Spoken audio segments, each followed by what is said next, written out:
I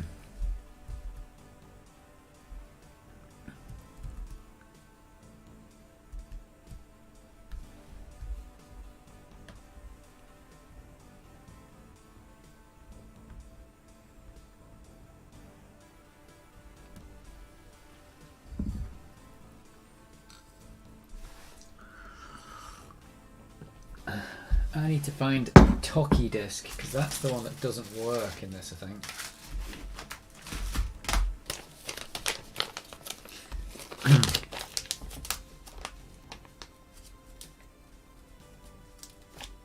It's in here.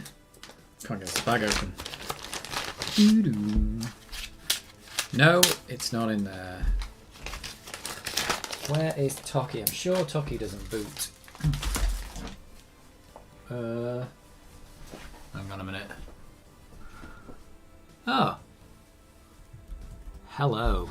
I don't know why I'm typing in the chat to you to say hello, but there you go. Hello. I'm just finding a disc that I know doesn't work on this Amiga.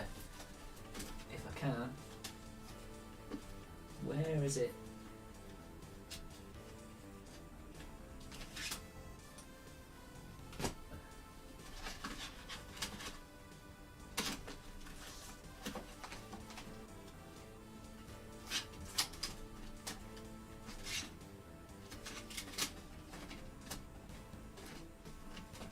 Where are you, Toki? I'm looking. Discs, where are you? Here we go.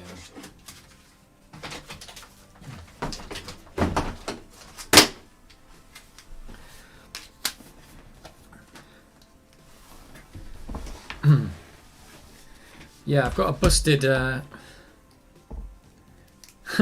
I'm just rummaging through a tub of stuff. You can normally see it behind me, but because I've got the camera pointed down today, you can't see it. I'm gonna take the floppy drive out of this, and I'm gonna just swap it out with one that I've got in an A600 that works. Because I've got two A600s, and they both got perfectly working floppy drives. This one, it kind of works. It's like loaded Cannon Fodder, but super dodgy and won't load loads of games. And I'm just going to prove that by... I'm going to load... I think Toki doesn't work. Is Toki one of the ones that doesn't work? There's something weird about it. I have repaired this, but it's just not great. Let me show you. But for some reason, Cannon Fodder, perfectly fine. So it's not like super broken, but it needs more investigation. So I might play some Cannon Fodder later as well if I get this set up again. Shouldn't take too long, I think. So here we go. This is Toki. I'm going to have to turn it off because I haven't got a keyboard plugged in. I actually took the top off the case today because there's a little washer that's holding the GoPro on up here. And I was taking it off and the washer dropped out and I was convinced it had gone inside the Amiga. So I had to take the cover off to find this washer. And it turned out in the end it wasn't inside the case. But I thought, well, I'm in here. I might as well swap this super dodgy floppy out. This floppy is from my Amiga 600 from back in the day. It's that old. And it had a leaking capacitor on it and that fixed it. But there's still something not quite right about it. So let's just boot Toki. Oh, I might need a joystick for this one, maybe. Let's just see if it'll boot. It does kind of work, I think. Oh, it gets that far and then it sounds horrible. Is it going to get any further? Do I have to press a key here? If I have to press a key, I'm knackered.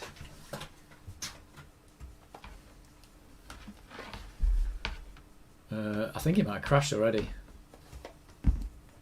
Maybe? This doesn't look good, does it? What does it want me to do? I'm plugging the joystick in. Oh! Let's see where we get to.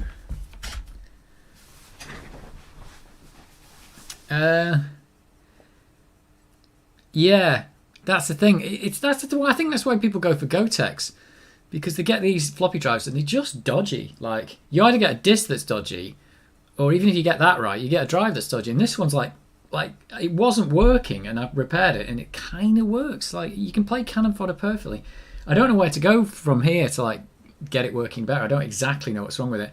I know there's a capacitor on the underside of the board on here, which is really hard to get to. That's probably leaked, because that was the problem with the reason why it didn't spin the motor in the first place, because there was a capacitor in the front that had leaked. So chances are the other one's leaked as well. But I just didn't want to go there and getting it off because it's so hard to get to the board underneath. Yeah, so I'm pretty sure this is just... Like, this disc works, I know it does, but... and I'm assuming Toki works on the A1200 actually, I think it does. But this isn't loading. Yeah, you change the caps and it clean heads, and that's just, yeah. And I suppose after that, you kind of like, well, where do you go from there? I don't know. People talk about drive misalignment, but I don't even know if that's really a thing. Like, unless you banged it or something, I don't think that's really going to happen. I don't know. I don't know how you diagnose them. Maybe you have to get the oscilloscope on them and do something, but it's just very difficult. So this one's going to get swapped out with one that I know works. So it's a bit of a problem. Yeah, this is, you can see the black screen up in the top left corner. This has Crashed. So this disc works. It works on an A600 anyway. Not for resale. Free with Amiga pack. 1991. This came out before the A1200? So, I don't know. Maybe this game doesn't work, actually. That's a good point. I don't know. Now, New Zealand Story does work, but it crashes. Let's try that one. It's just verifying that this drive is dodgy. And I think this one actually... Oh no, I think it was Micro Machines I tried. I can't remember now. I think I tried Micro Machines and that just didn't work. And it even says on the front that works on the 1200. It's just... That sounds alright, but then a little bit weird.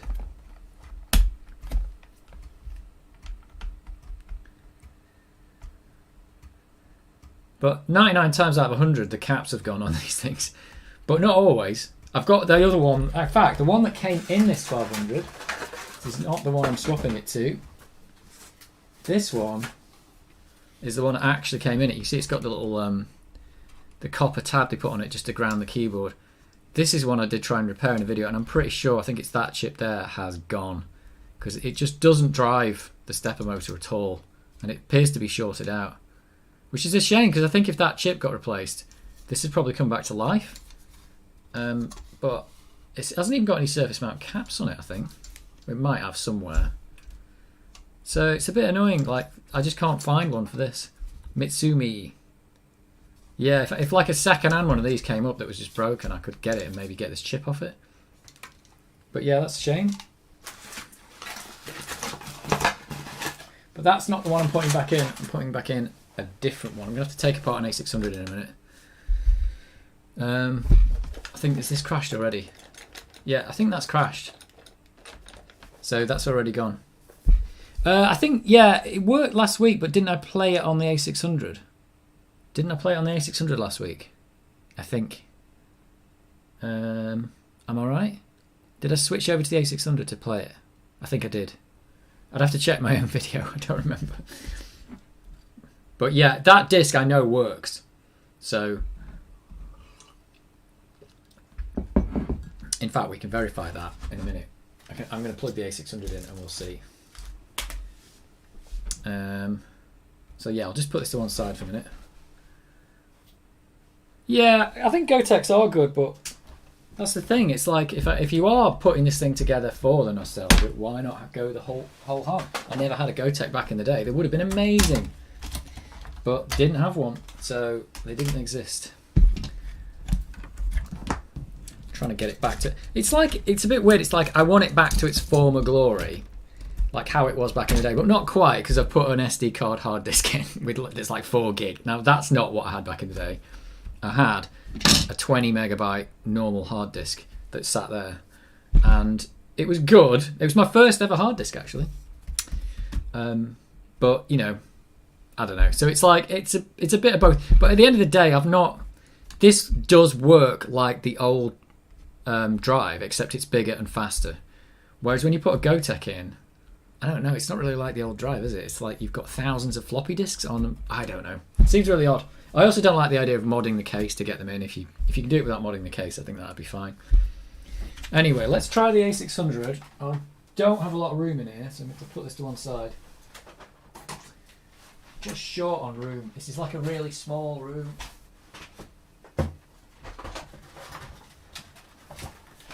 This thing's tiny though. Love it.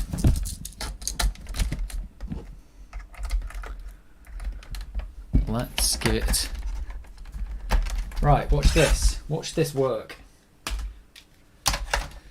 That's going in. Watch and learn. This is gone. I think I retrobrighted this in a video and it's really gone quite yellow now. It's all like a matching yellow though because it was all done at the same time. Oh. Good God, that sounds awful. Where's my joystick? Good God.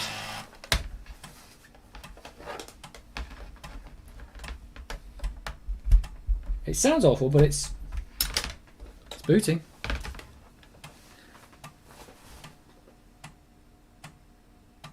Yeah, I could be wrong yet. Maybe New Zealand Story just doesn't work on the A1200. It's a possibility. Yeah, there we go. So that disc works, but not in a 1200. Or at least not in that 1200. Oh, I could end up just playing this for a while now. There you go, you can have a look at it. Boom, look at that. Oh, the Amiga's upside down in a little window, but that's deliberate.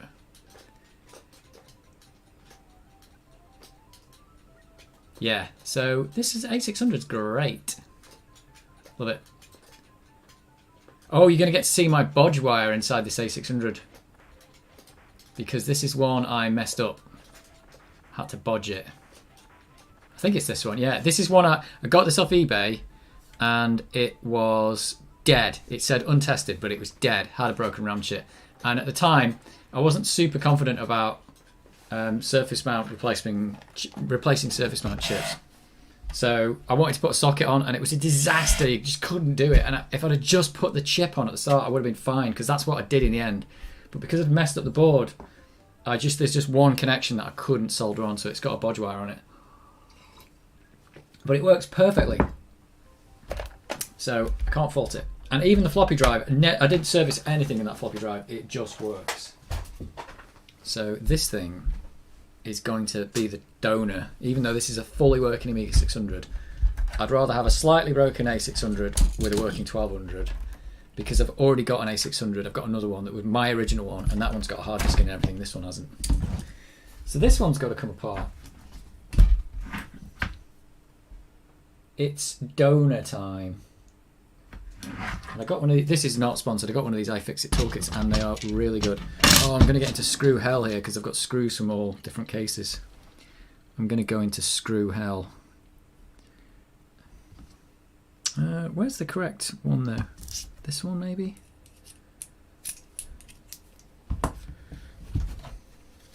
So I'll try and keep them all together. Oh, this is heavy. For a little machine, it's so heavy. Oh, let me go back to the correct screen. Doom! There you go. So I thought it'd be interesting to do this string because I can't really make a video of swapping a floppy drive because it's not very interesting. So I thought I'd do this live on stream instead of doing a video about it. A proper video, that is. Yep. Oh yeah, these are actually different to the A1200 screws. Actually different.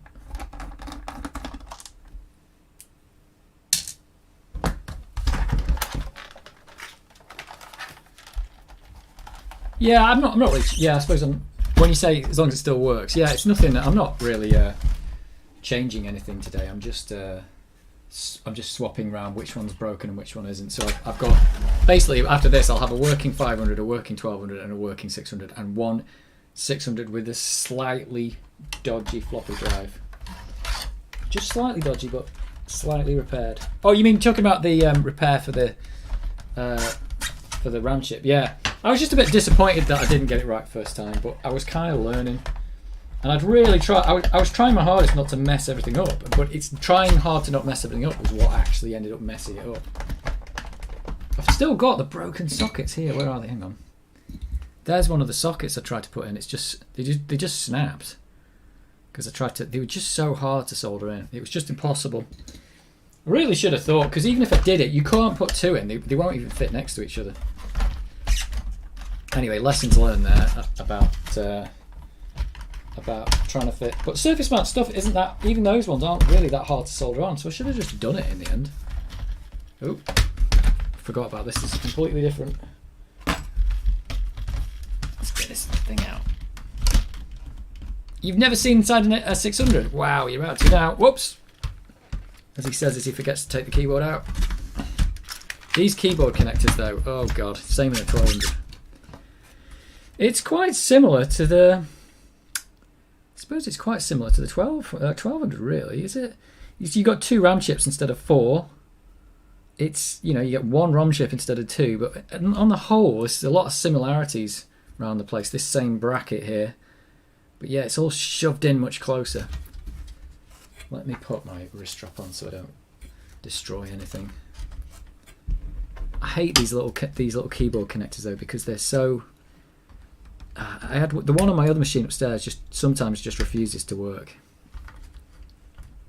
They are super delicate. You got to be super careful with them. There we go.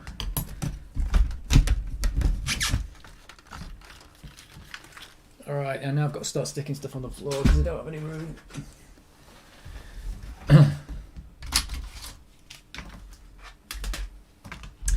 Oh, and this is it. It's got this weird bracket here. I'm pretty sure is the reason why this RAM chip blew up, because this screw here is so close to the RAM chip.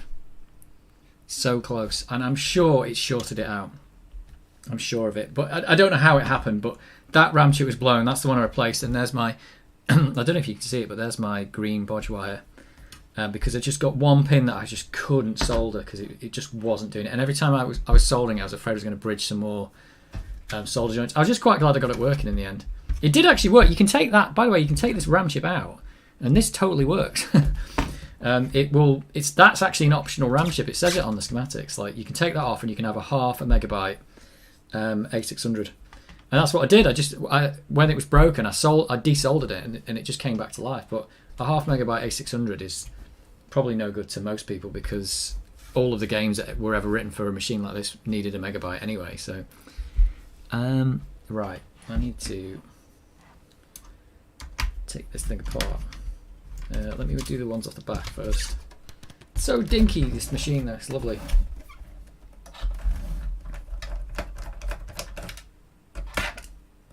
Yeah, so this floppy drive in here has had 0 servicing. I bet the person who owned it didn't service it. But I tell you what, beware of people listing stuff as untested on eBay, because that's what this was. This was untested. And, you know, you'll never really know, but was it really untested?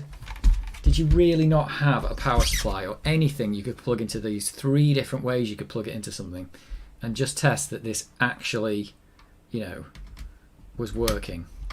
Oh, yeah, I've also put a little washer under there to stand it off a bit, because it was basically hitting that RAM chip.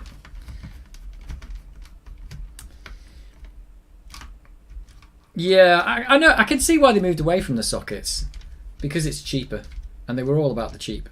So it's like, this is like the new manufacturing way of doing things, isn't it? You surface mount stuff, so it makes the manufacturing process cheaper. But of course, everybody loved the sockets because sockets are so nice for just, you know, repairability and modability and stuff like that. So there's my little, I don't know where this little piece of metal came from, but I added that just to stand it off the board a bit. So this is going to be the donor. Oh, I should have taken the drive out of the A1200 first, shouldn't I? Because I've messed this up. And this thing has to come off here. I'm just trying to get all the screws in the right place. Alright, that one. This little weird bracket. I'm pretty sure this is what blew it up. This little weird bracket. Right, there is my good floppy drive. That's the good one. And it is Chinon, I don't know how you pronounce it, FZ354. And I think it's old, but it seems to have had no faults. So possibly a very reliable drive, I think. Ooh, it's got loads of jumpers on it as well. Hopefully I don't have to set any of those up. So that's my good drive. Now I'm going to have to swap back the 1200. I'm not doing this correctly. I'm doing this badly. You have chosen poorly.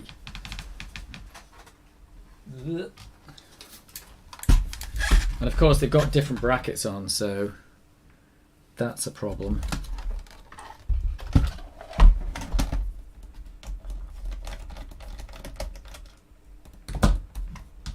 I'm just trying to get all these screws so that I put them back in the right ones.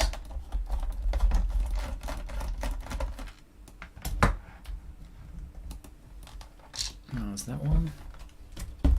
I've got like a post-it note on the bottom where I've like written down what's wrong with it and what isn't wrong with it. So I'll probably have to change that in a minute because it probably says it's got a dodgy floppy drive. Right. Cool. Just put that back in there for a second.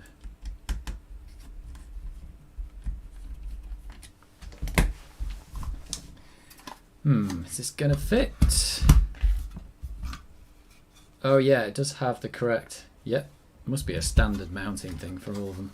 Oh, in fact, this came out of a 600, so I know it fits. Whoop. Getting attached to these screws here.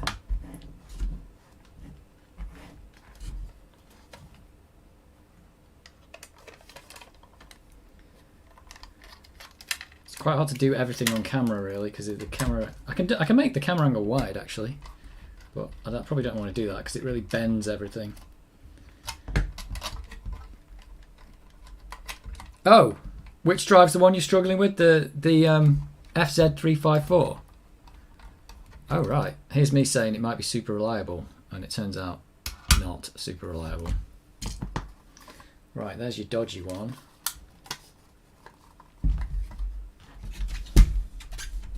So this one's going back. This one's going back in the A600.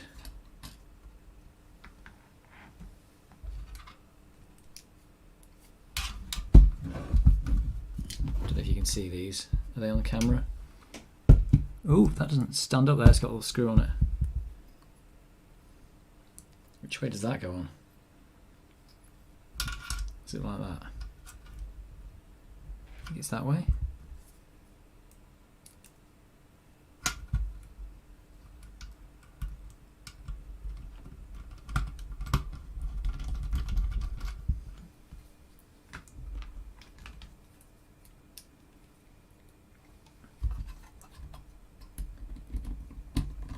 Yeah, not the most interesting thing in the world, but maybe we'll get to see if these A1200 games actually work, or if the A1200 is just completely incompatible. It shouldn't be.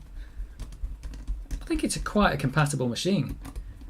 Like I said, because I discovered, I think I was talking about in the last stream, I bought this book about programming the Amiga, and it's got all the AGA stuff in, and it kind of starts up in a compatibility mode, which I didn't. It makes sense. It starts up in a mode where it doesn't turn on some of the features of the 1200 just to make it super compatible. So you'd have to write specific code to get the best out of it. Right, which one's going back?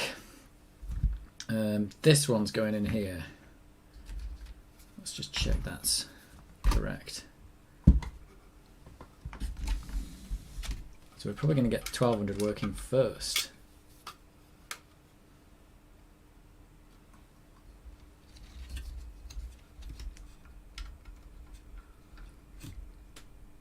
Oh yeah, I've also got a modded PC floppy in my other A600, which works pretty well. The only thing that's crap about it is it's got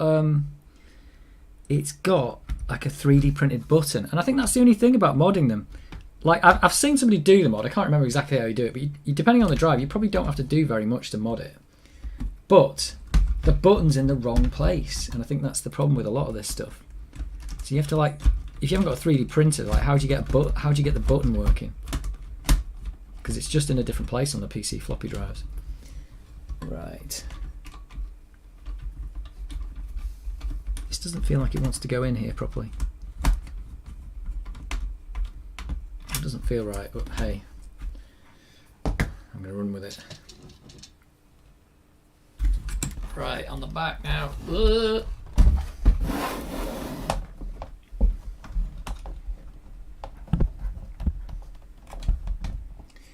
You can see how when I do my videos they're super edited, because this is like this is so slow. These are all the bits you get edited out.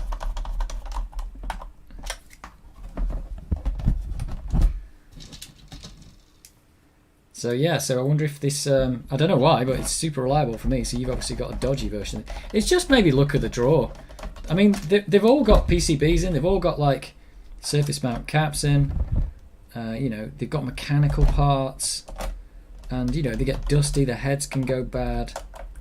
So they're just going to be very prone to failure, and you can see why people are replacing them with Gotex really, because it's just a pain in the arse. I mean, already what I'm doing here is a pain. That looks good, I think. That looks pretty good. I don't want to tighten that up too much. Yeah, you can see it's even got scum inside where I haven't even fixed it. So I won't put this back together first. I'll start by reassembling the 600. Where am I going to put this? Let's get the 600 back.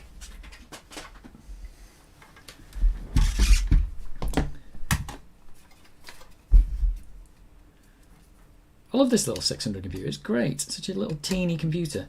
I mean, really, all you've sacrificed on this 600 is the number pad, and you know they really crunched it in. You know, maybe the ability to do some upgrades, but you can still put a hard drive in there. You still get a RAM expansion module. You still got a PCMCIA slot. It's really good. You can't really. I mean, people complained about it because it wasn't what it was supposed to be, but. Yeah, that's understandable, but the computer itself is fine. But it would have been nice if Commodore had done what they actually were going to do with this. Oh god, is this gonna?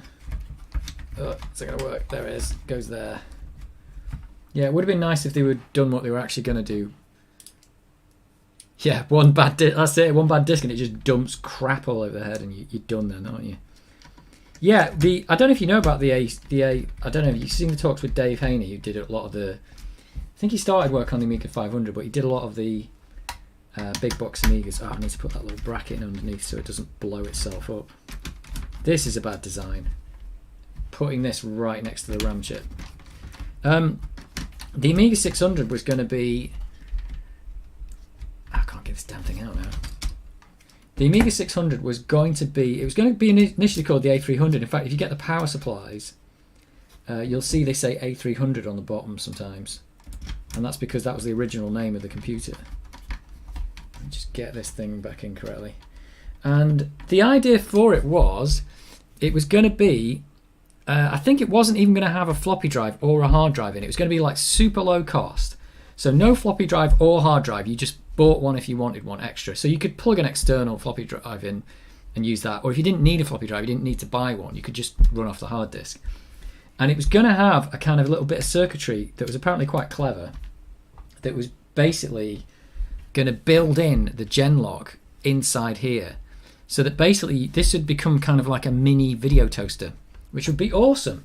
So you'd have this like tiny little like studio computer that you could like basically get video feeds into and do what the video toaster could do, but you could do it at a fraction of the price of the video toaster. So that would have been great.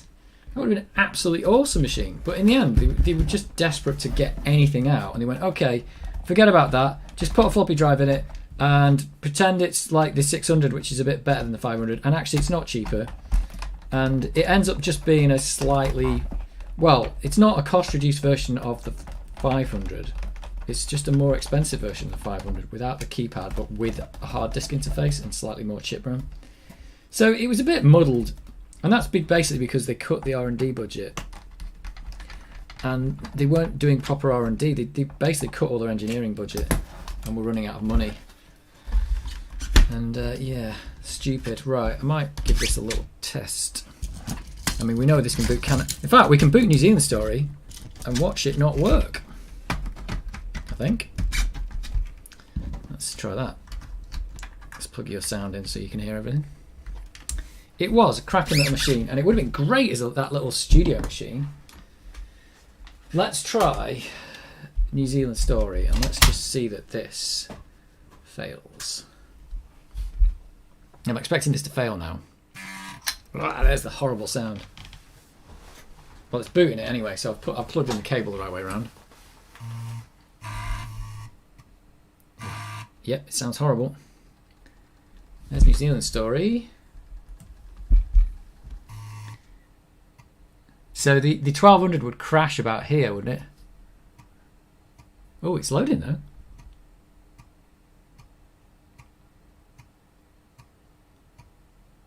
Oh, what's going on here? Is this working? Oh no, if this works, that means there's something wrong with my Amiga 1200. Oh no. Oh no, this is bad. This is all bad. No, this is bad that this is working. Because it... Oh, actually, that might just mean that New Zealand Story doesn't work on the 1200. This says free with the Amiga 500 pack. So that could be a possibility. But the good news is that this drive can load this. So... That's odd. Did I try loading... Was it Toki? Did I try loading Toki and that didn't work? Did I try that one or not? I can't remember. Let's try that. Let's just give this a go. I'd love to be able to do control Amiga, but I can't. Wait a minute, I'm operating this with my foot. Let's see if Toki works. And I think this didn't work in the 1200 either. God, you know, maybe I'm confused. Maybe there's nothing wrong with the drive. Maybe I did fix it. Oh no, this is going to work as well, isn't it?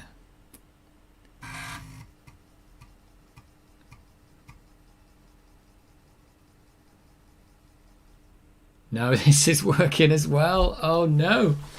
Maybe both these games just don't work on the 1200. I think I'd need some verification. Does anybody know if these games work on the 1200? New Zealand Story and the original version of Toki. Oh my god. This could all be bad. Let's see if I can plug a joystick in and carry on. This was not what I was expecting today. Oh, got sound though. Oh, I can just watch the demo, can't I? The demo comes on in this. Let's just watch the demo. Oh, this is bad. Oh, okay. So do you think... Oh, yeah, of course, because I've got the 3.2 kickstart in there. But I was just so convinced that the floppy drive was bad. And that's why I couldn't load anything. Oh, I might have made a big mess of this. Well, I might just be swapping these two things around for no good reason then. Although, if it does work, that means I did repair this and it does work. Which I'm happy about.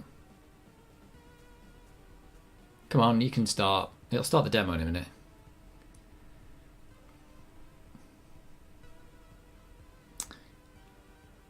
X copy check disk. I've got X copy around here somewhere. Hang on, I'll have to do more rummaging. More rummaging.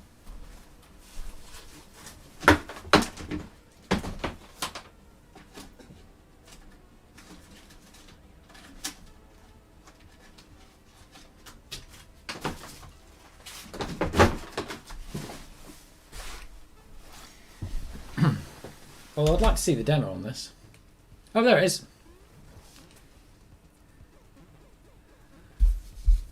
Oh, right. So the 3.2... You think the 3.2 kickstart's the problem?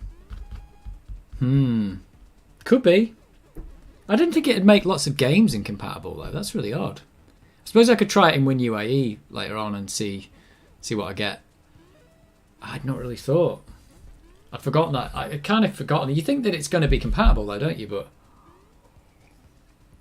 I don't know.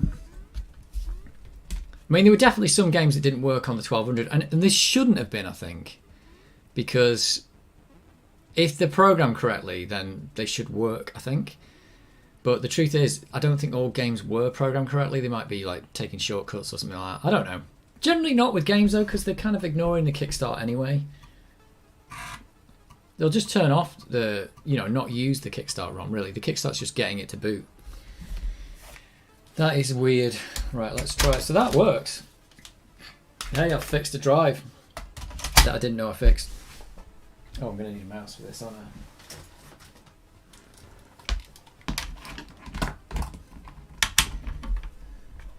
Oh, it's got good music, Toki, though. Shame to turn it off.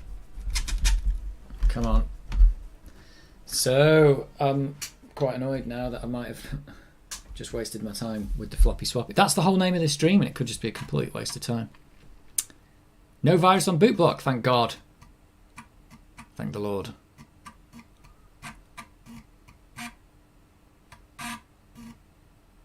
Oh, I thought it just booted straight into this. It doesn't.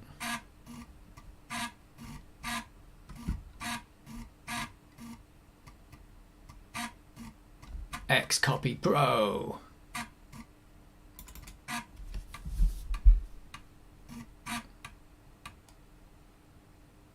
There we go.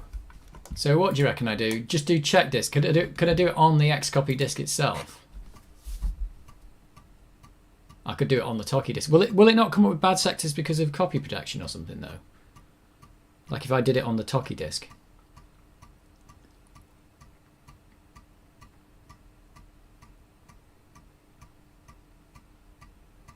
I mean, I could do the same test on the Amiga 1200 when I boot that up. Once I put it back together, that is.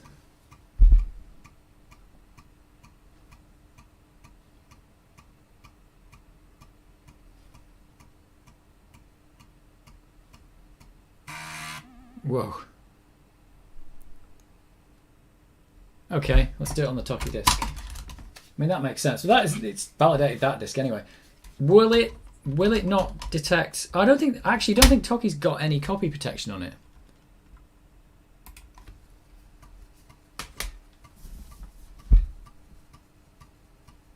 Sounds healthy.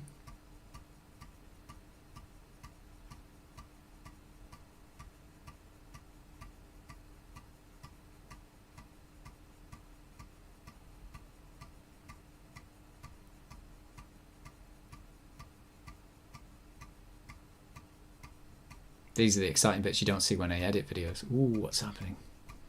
Sometimes I do leave bits like this and it's quite boring.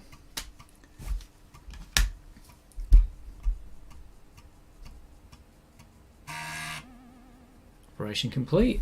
Validated. So that didn't boot on the 1200 with the 3.2 kickstart in it. We could try the same thing with New Zealand story just to make sure. Because that also didn't work on the 1200. I mean, these discs have worked quite reliably in the past, but oh, we got something bad there. I wonder if that because that's the boot block maybe. That could be the copy protection. I know that Toki hasn't got any, but maybe this one does. But we know Toki should boot technically if it works. Well, we know this drive worked. We know the Amiga works. But previously this drive was in the Amiga 1200. It didn't boot that disk that we know is good. So maybe it is 3.2 kickstart or something. That's a shame. That means I'm just going to do this and nothing's going to work. So we got a bad one on that. I think that's copy protection though. I think if I ran that again, you'd get the same result. I think. Yeah, you just get exactly the same result. How do you stop? Stop. Stop. There we go. User break. Okay. Well, I'm happy with that though. Let's put this back together and put this baby back together. And we've got a working 600. So that's good news. It still works. I was so convinced this floppy drive didn't work though. That's a shame. That means that 3.2 is like super incompatible with loads of stuff. That's rubbish. Where's the keyboard? Oh, where's everything? Here it is. Found it.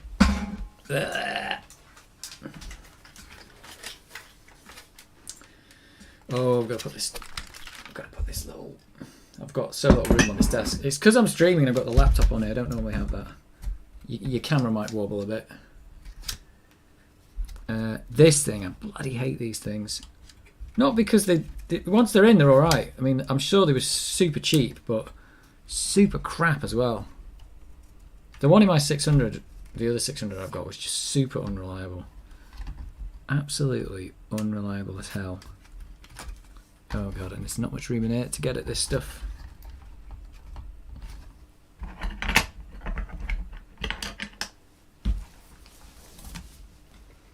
Just not much room.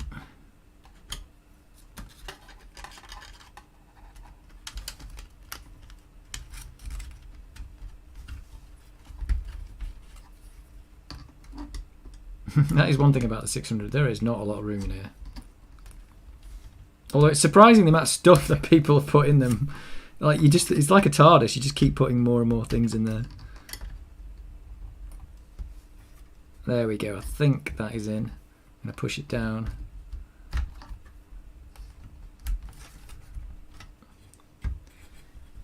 I believe if you look inside the A500, this little crappy connector is in the A500 keyboard as well, but it's not one that you have to take out to take the keyboard out. They've just used it to connect the membrane to the PCB, and then the PCB connects to the main computer. So you never actually take it out, so you never damage it. I mean, look at this. It's like, what the hell? This thing's got to go. It's just like, I don't know. You can't see this, but it's dodgy. I think it's dodgy anyway. I feel like this drive's like a different size, so it's the cable. There's a cable that's in the wrong place. That has to go back in there, and then this thing has to try and not destroy anything. All right, let's just give it a quick turn on, and just make sure that, oh, I've got a test kit disc here somewhere. I'll just test the keyboard before I go crazy. In fact, is that on? Oh, I've unplugged it. That's really dumb. That is super dumb.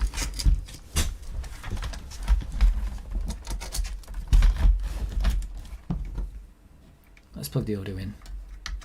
Yeah, one of the reasons for plugging the audio in, even if you don't need it, is that you don't have these two like metal pieces of metal flapping around on your desk that can just short out something on the back. Because there's like 12 volts going to some of those pins on the back of there, so you just bang a piece of metal into it. It can all go wrong in an instant. Right, lights are on. Let's stick the test kit disc in. Oh yeah, 3.2 is the problem for you. Yeah. Oh, this isn't good. Oh, that's not good. Maybe this disc is dodgy. Do you know what I think? This disc does work. I think. Do you know what? I think we've got two problems. I think we've got the 3.2 ROM is dodgy and this floppy drive's dodgy, because this is what it did in the 1200, and I know this disc works. Yeah, so we can't boot the test kit disc. That's unfortunate.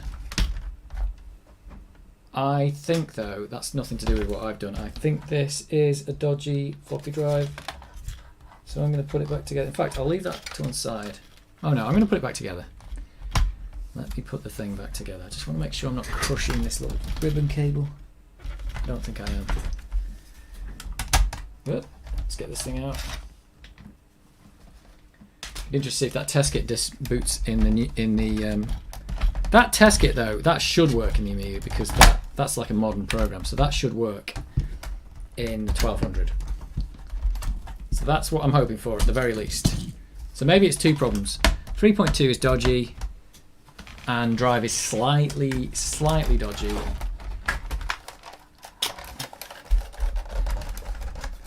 Just slightly dodgy. Right. Put the right screws back in because they're all different, of course. I suppose the 1200 was made the year after the 600, so why wouldn't it have different screws? I think this actually had the warranty. Was this the one that had the warranty seal on when I got it? It was broken though, so. Oh, I think the 1200 I got did as well.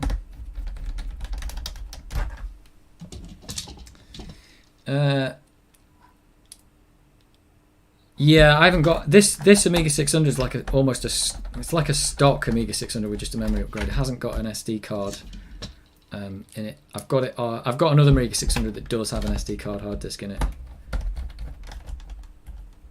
So I'm not too bothered about this one not working fully at the moment. This could be the candidate for the GoTech, maybe. This maybe could be the GoTech candidate. All right, I think. Let's just give it one more boot. Let's plug these in so I don't have them flapping around.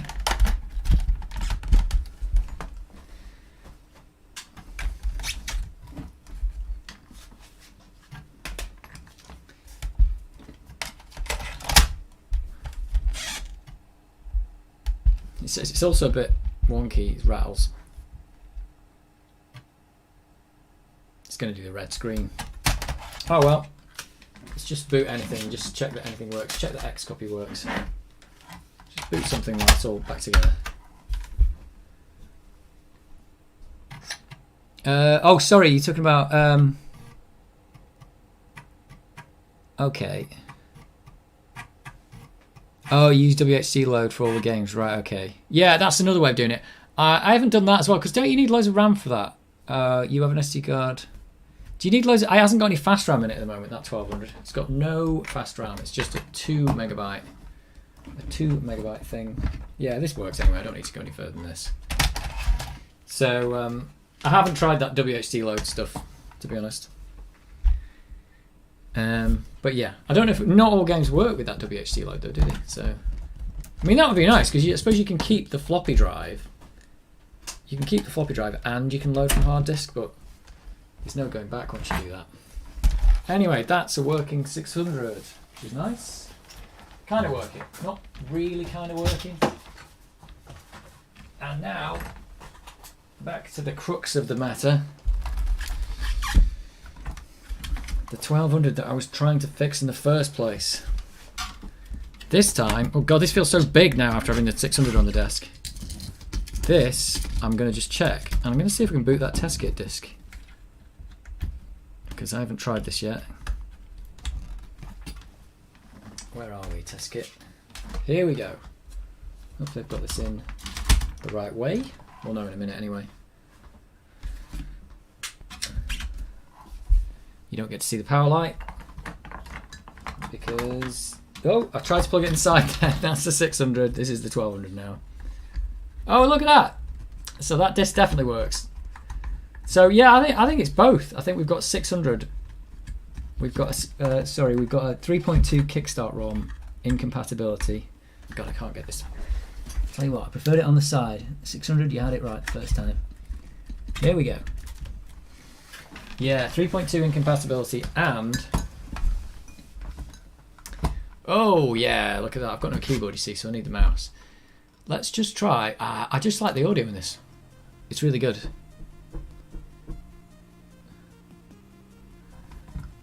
Spice it up by Jester Sanity. Well, that's working.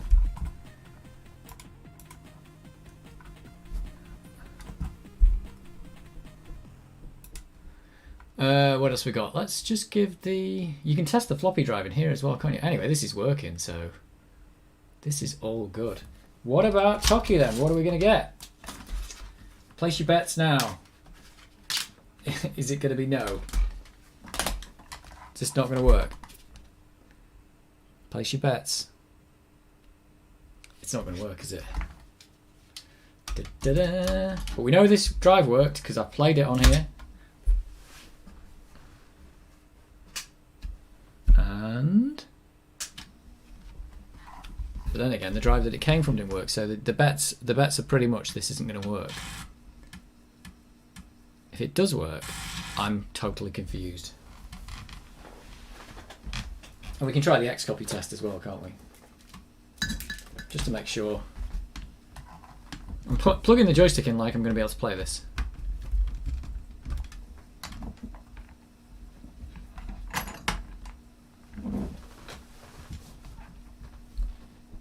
Yeah, I think that is exactly the same result. So that is a fail for Kickstart 3.2, basically. Whoa! No, wait a minute. Oh, did I speak too soon? I can't see my... I can't see the floppy drive. It's making a noise. It just sounds like it's doing a click of not a click of death. The heartbeat. Oh, wait a minute. I'll put the screen on like it's going to come on. I think it would have started by now. Nope. Nope. So let's try the Xcopy check. And let's just make sure. Let's just verify the Toki disk in here. Let's just see that it verifies, which it probably will. And then Toki is not compatible with the 1200, at least with the 3.2 Kickstart. That sucks. Absolutely sucks.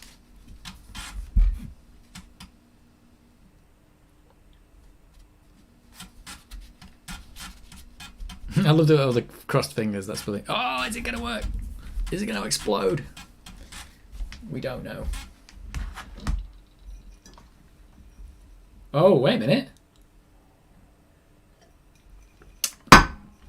This doesn't work on 3.2. That's pretty much what's going on there, isn't it?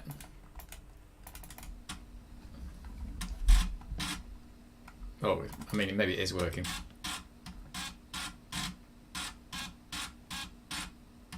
It sounds disgusting.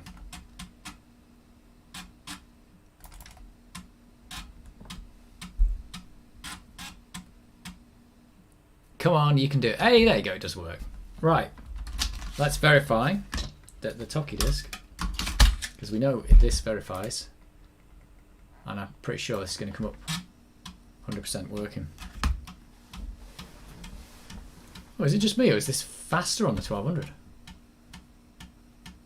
Maybe it is. I think this is it? Don't remember. I'll have to look back at the stream and see the timer on it.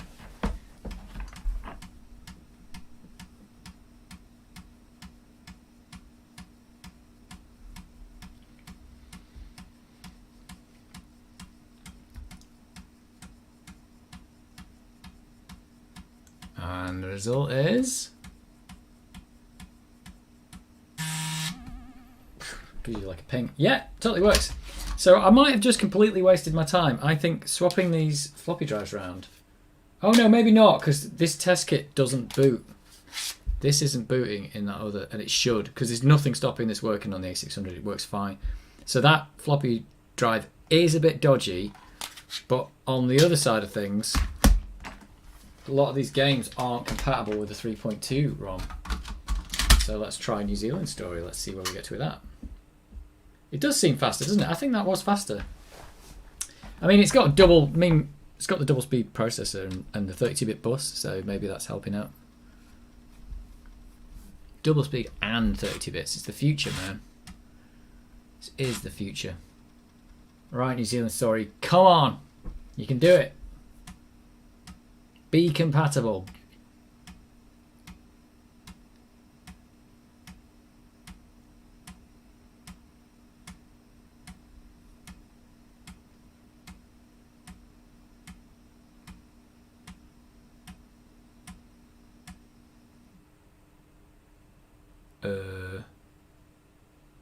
It's exactly the same. It doesn't work, does it? What a disappointment. What a disappointment. Doesn't work. Oh, and here's me thinking I was going to get all this great compatibility.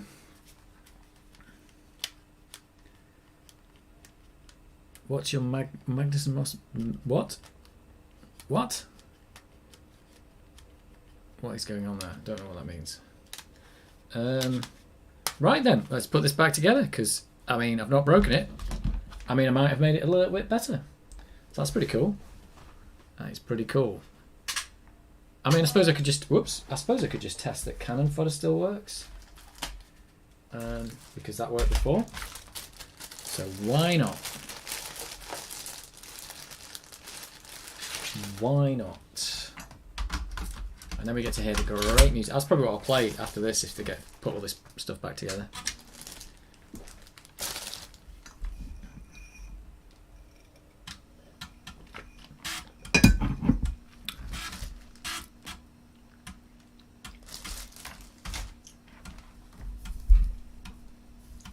What a shame. Incompatibility. Thank you. Thanks for nothing. 3.2.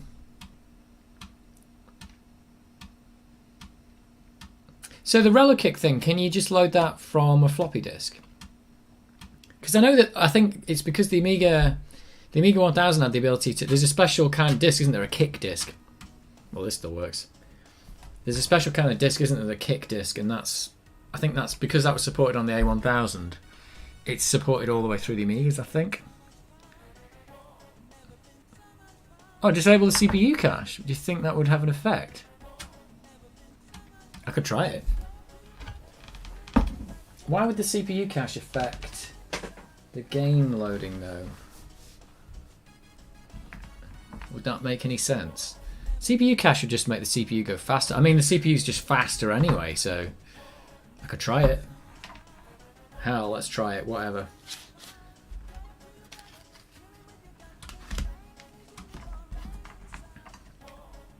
Oh, but we've got Cannon Fodder going here. Right. Sorry, Cannon Fodder, we're going to do one more thing. Can I do this without a keyboard? Is that possible? War has never been so much fun, honestly. It's brilliant, Cannon Fodder. I'm really enjoying it. I'm up to 7. Right, boot options. Oh, it's not that. Disable CPU caches. And if this SCART thing would get off the screen, is it used there? Come on, SCART, go away. Keep the 3.2 in the floppy. Yeah, you just want to put some fast RAM in it. Yeah, I kind of like it without the fast RAM at the moment. I'm gonna do. I'm gonna start doing some programming bits and pieces, and I want to do it without the fast RAM because I think that one of the disappointing things about the Amiga was that none of the low-end Amigas actually came with any real fast RAM, and that's really rubbish because the Amiga could have been so much better if they just put a teeny tiny bit of fast RAM in here, but they didn't do it. So every game that was ever written for the Amiga was written for it not having fast RAM, pretty much.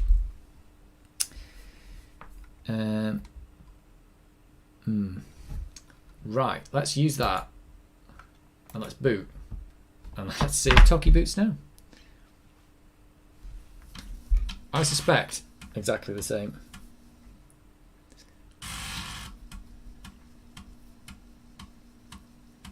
Is there a web page somewhere that like lists compatibility of games with certain kickstarts and things like that, or is it just you just have to find out for yourself?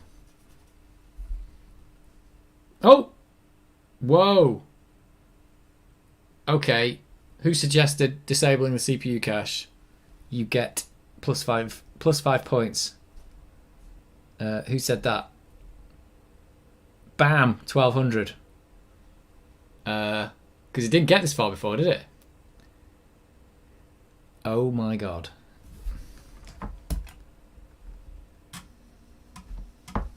I can't believe it. Why would the CPU cache make the game not work? That doesn't make any sense. Yeah, you get plus 5 points. Well done. But that's really rubbish, to be honest. I wonder why that would be. Maybe the game's just not like, well, I wouldn't say very well programmed, but it was programmed in a time before the 020 existed, probably, and before CPU caches existed, and it might have some really critical timing in there that's just broken. I don't know. Well, it doesn't look like I need Relic Kick anyway, because look, it's working now. I wonder if that's going to work with New Zealand Story as well. Let me just plug the joystick back. Oh, the joystick's in. Unbelievable. And here's me doubting. Oh, this totally works. This is unbelievable. I wonder if that's not going to be the problem with... No, I think that's right, yeah. Unbelievable. CPU cache. It just must be running the code so fast that there's some bit of code in this game that didn't think it was ever going to go that fast, maybe. And it's just messed it up, messed up some timing that's caused a bug, basically. Yeah. Anyway. Oh, look at that. That's wrong. Oh, yeah. So that's a bit screwy. That's flickering. Doesn't do that on the 600. And that fish. Hey, it's working though. Oh, I'm really happy. Oh yeah, that 16-ton thing's. So it's gone a bit weird. This is a real shame because the Amiga is supposed to be like really compatible. And then stuff just doesn't work because of the CPU. I suppose if the game knew that, it could do it, but it can't really turn it off because this game was written before this computer existed. Oh, it's weird these glitches I'm getting on the graphics. This is not the best platform to play this on.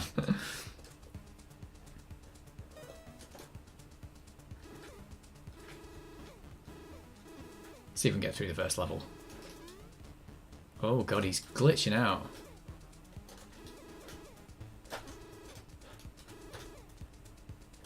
There's really dodgy collision in this. I was playing it the other week. You have to be like super careful with the collision.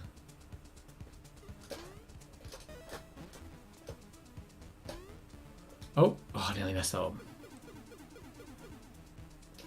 Sorry, I'm concentrating now because I need to do this. Oh yeah, there's big flashes on the screen there. Did you see that? So it's running a lot worse on the 1200. I've got to be careful of these spiders because when they die, they drop those bombs. This is an evil game.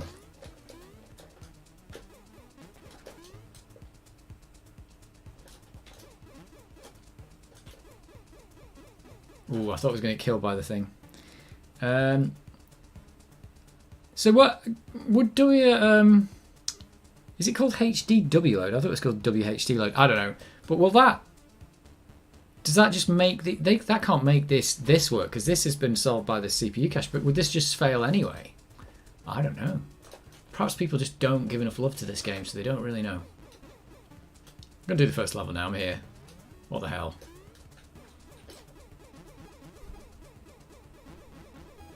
Never quite sure what the coins did in this game.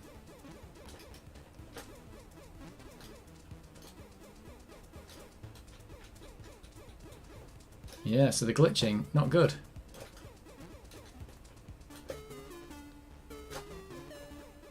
But on the whole, generally it's working.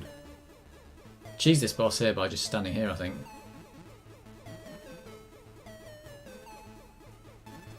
Oh!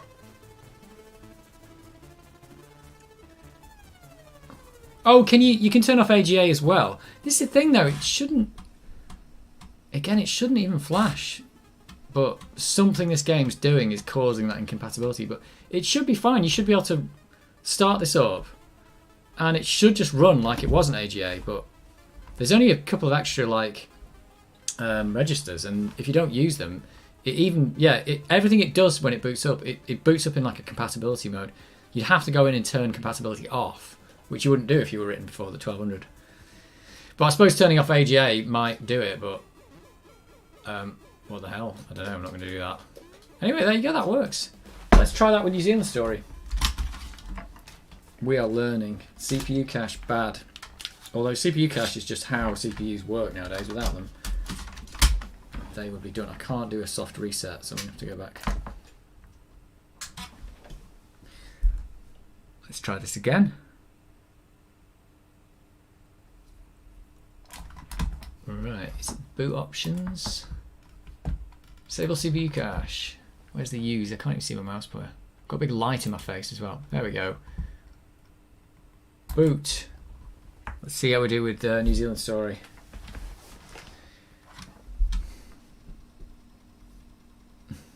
I've not got high hopes for this one though.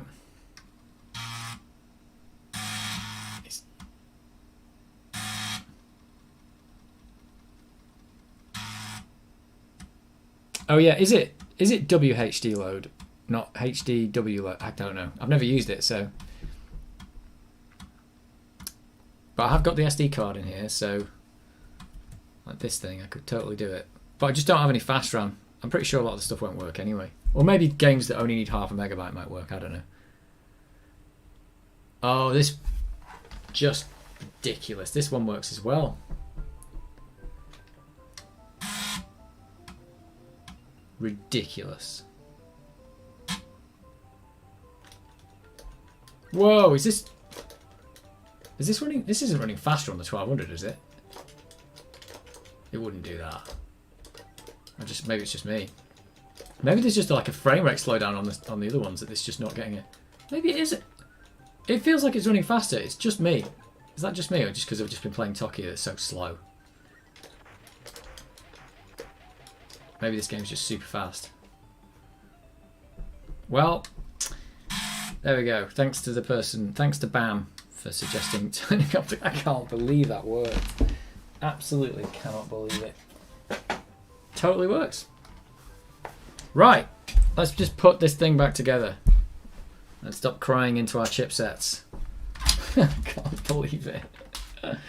So yeah, so now let's just show it one thing. I'll turn this on now. It's gonna enable CPU cache. So you'd think, yeah, I suppose CPU cache is not something that could turn off. Maybe they didn't want to go for that bad a compatibility thing. Yeah, I think that was faster than the 600 version. But maybe just because the 600 one's just dropping frames because it's going too slow, and then this one didn't drop the frames. That is so weird. Yeah, so like it boots up with like this thing's like it can do 32-bit DMA this, but the ECS Amigas and before did 16-bit DMA. So when it boots up, this one also does 16-bit DMA. You have to go in your program and actually turn on the 32-bit DMA if you want it. The Blitter didn't do that, but the Screen DMA did it. So you had to like go in and make it compatible. But the CPU obviously is double the speed, so they're not going to turn that off. And the CPU cache is a similar thing. They're not going to turn that off because that's one of the things that's making it go faster. So I don't know, but turning it off, literally, there you go. That was it. That's what fixed it. That's utterly bonkers. Yeah, original. Oh yeah, you can do original chip. Oh, I'll tell you what, let's try Toki. I was always wondering why it had that option to do original chipset. Before I put it back together, let's try that. I always wondered, how does it do that as well when you say I'm using original chipset? Because it's not the original chipset, but what does it do? What does it do to make it the original chipset? It's like a bit weird. So you do that, and if I can see the use thing, is it display options, original, or is it enhanced? Because that's ECS, isn't it? So that'll turn it into an ECS chipset. Yeah, it doesn't, but it doesn't work with all the games. Yeah, that's unfortunate. But now that might again be because the games are not programmed well. But that's hard to say because at the time they were programmed, there was no CPU cache. And there was no Amiga with an 020 in it. Not that I know of. Well, there might have been, maybe. But they probably didn't aim for that computer anyway. Right, I'll go for... Yeah, I'll go for enhanced because that's ECS. That's OCS, ECS, and best available must mean use AGA. I'm going to try that. Here we go. Boot. I won't need... I don't need original for this because I know this works on an ECS. I know Toki works on an ECS Amiga perfectly fine. It probably came with the Amiga 600, to be honest, this game.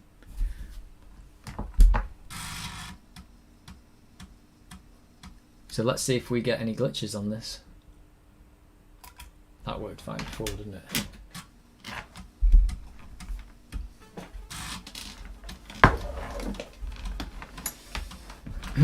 It's almost like you need hacked versions of these games that can just boot up and change whatever that thing's doing and then have the game work without you having to do anything.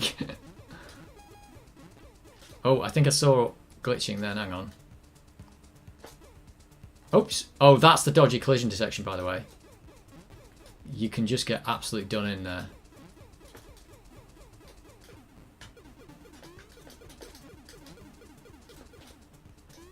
Here we go. You know, no, it's broken.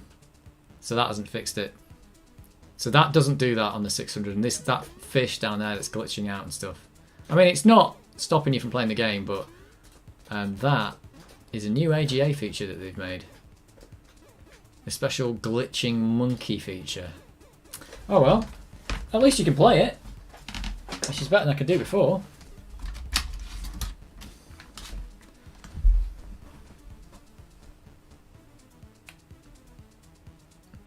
Yeah, but do you think ReloKick will? Do you think ReloKick will actually make that work? I mean, I don't think that's. I've said this about the cache though. I don't think that's going to be caused. I don't think that problem's going to be caused by the kick, because it's a game and it probably just turns the kickstart off and just doesn't use it, literally for nothing. I imagine it's not going to. It probably doesn't use any of the kickstart features, especially as it's a game that probably runs in half a megabyte. So any game that ran in half a megabyte, if they turned on the kickstart to do any of the OS features, they'd lose 50k of memory or something. So they just never did it. They just wrote their own routines. But you think that game will work fine if you do, you know, Kickstart 2 or something? I'm not sure. But that would require, that's an experiment for another day, I think. I need to put this back together. Where's my keyboard? Hello, keyboard. This one is easier to put together, but it's just because it's bigger. Oh. So maybe it's doing all those things. Maybe it's doing all the things.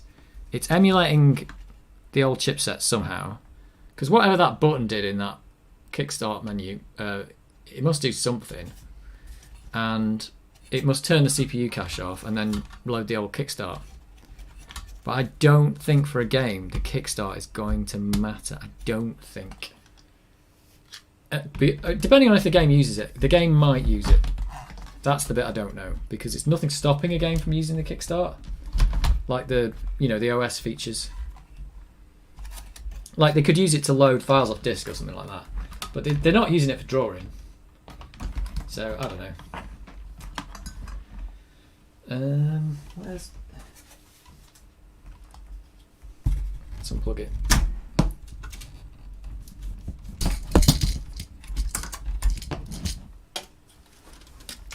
Oh, this might get a little ugly here. Oh, this as well. I always find this is quite funny. This gap here, this is the exact same gap that the A500 keyboard's got. So I think this is it's not the same as the A500 keyboard, because the A500 one's got a big PCB there, but you can see it's just the same design, and this hole here I think is the same on the A500. I always think that's pretty funny on here. It's like, just reuse whatever you can, which is what they did. And this thing is horrible to put back in.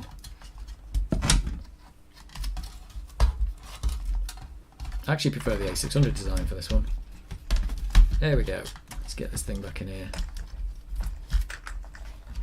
Come on. Oh, yeah. You can't see a thing here, can you? You just see me struggling with this cable. At least it's keyed so you can't put it in backwards. That's nice of them.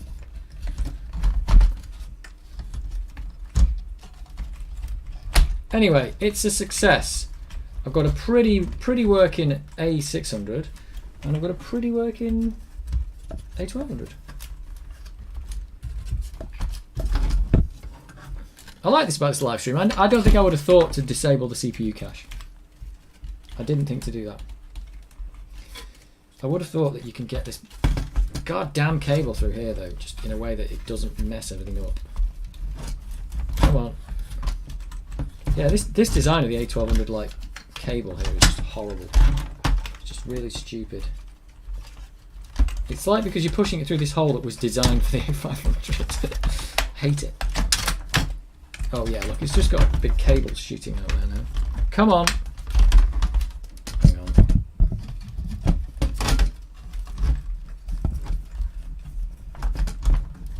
Come on, you can do it. It's just tucking it in so it doesn't make a mess of things.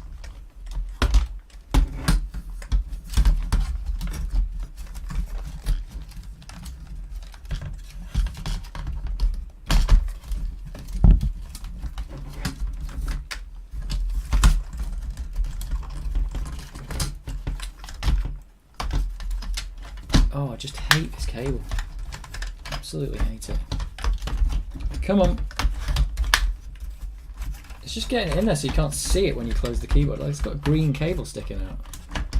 Can you see what I'm doing here? It's just really awkward. Let me push it into this. I think it's just because the cables are all misshapen or something.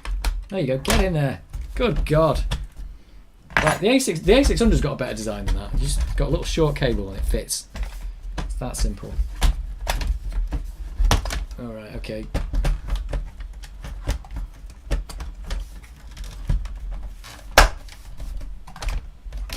Right. Nearly there.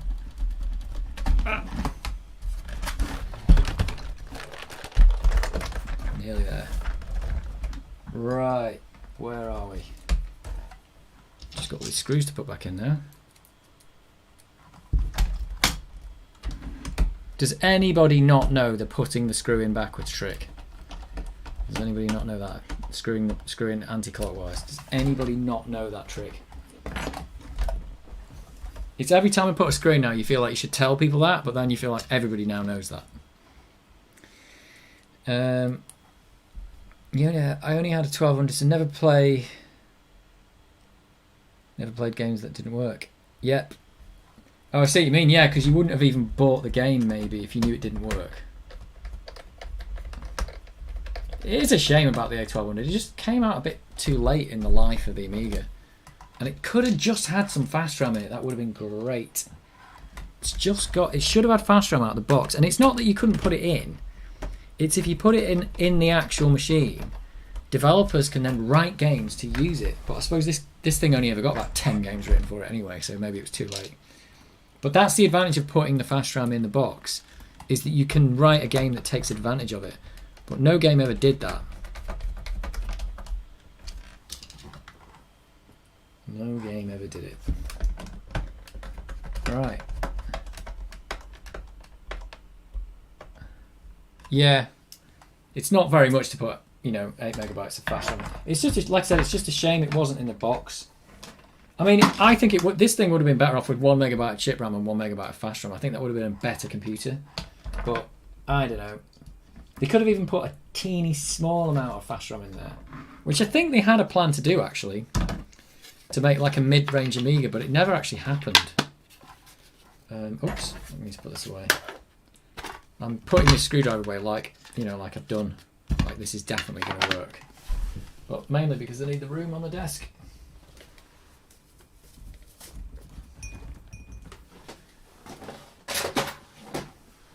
I think my sticker's wrong now. What's it say on my sticker?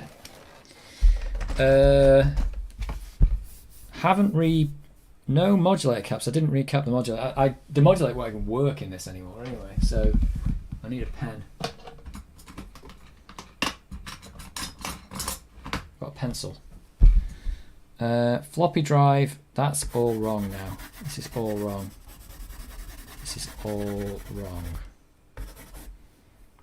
And I rushed right the keys on the November 21. I'm putting that on because I want to see how long it takes them to go brown again, because people say it doesn't last, and I think it might last a year or two, but I don't think it's very long. So that's the new thing, and I need a note underneath the other one when I'm done that it's got a slightly dodgy floppy drive.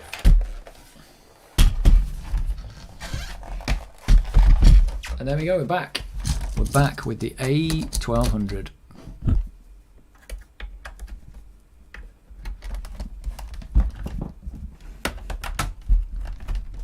Let's just quickly, I'm going to quickly run the keyboard through the Amiga test kit, I think. Because I hate that keyboard connector, and I don't trust it. I absolutely don't trust it. Did I put this together right? I think so. Just checking. It looks right.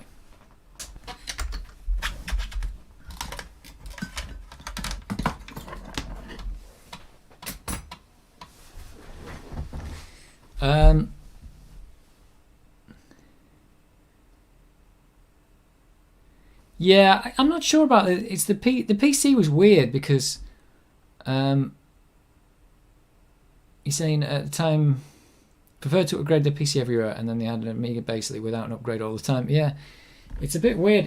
The PC, its crippling feature was its ability to be upgraded because everything that was in it, it's like the PC was like a Frankenstein's monster. And because of that, it's got the same problem that the Amiga's got, where it's like, well, if it didn't have any flash RAM in the box, nobody would develop for it. But the PC was different because the PC didn't hardly have anything in the box. Like, you didn't even know what, like, you made something for the PC. You didn't know what processor it was going to have. You didn't know if it would have discrete graphics or it didn't have discrete graphics or whatever. Would it have a sound card or have no sound card, or would it have a different kind of sound card? It's just bonkers. The whole thing's absolutely bonkers. But that was its crippling feature at the start, was that it was so crippled because that no one could program anything because every single PC was different. That it meant everything was rubbish. But as it got further and further, that ability to make it upgradable just meant that PC was turning into better and better computers all the time. And eventually, developers could get to the point where they go, okay, let's accept a minimum spec. So you'd say, it's got to have a 100 megahertz processor, it's got to have a sound blaster, and it's got to have a discrete graphics card. And then you could program for that. But the Amiga just got stuck at like, it's this Amiga, yeah, it can have a bit more RAM, but no one ever said. I think a lot of games did start saying you've got to have a megabyte of RAM. But then they started coming with 2 anyway, so that was kind of irrelevant. But there weren't many games that said you needed a 1200.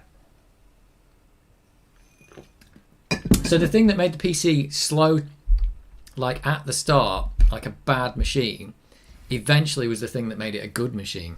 And that's why the Amiga was like good when it came out and the PC was bad, and then the PC just totally caught up and then completely went past it. That's my opinion anyway. It might be completely wrong. Let's just try the keyboard. Let's just make sure this works. The keyboard can be weird. I had one on the A600, and you'll get like one key doesn't work, or a combination of like Amiga and some other key wouldn't work, or something like that. Nearly there. Let's flip around to that so you can see what we're doing. This is going to work, isn't it? This Amiga test kit's brilliant. What a brilliant program. Let's just check that, like, is the caps lock working? Yep. So yeah, I had it where I had an Amiga that mostly worked on the keys, and you press Control Amiga and it wouldn't reset. It was just gunk in the connector or something. Might have been my fault, but just don't trust these. But there's certain key combinations that you can't press, definitely.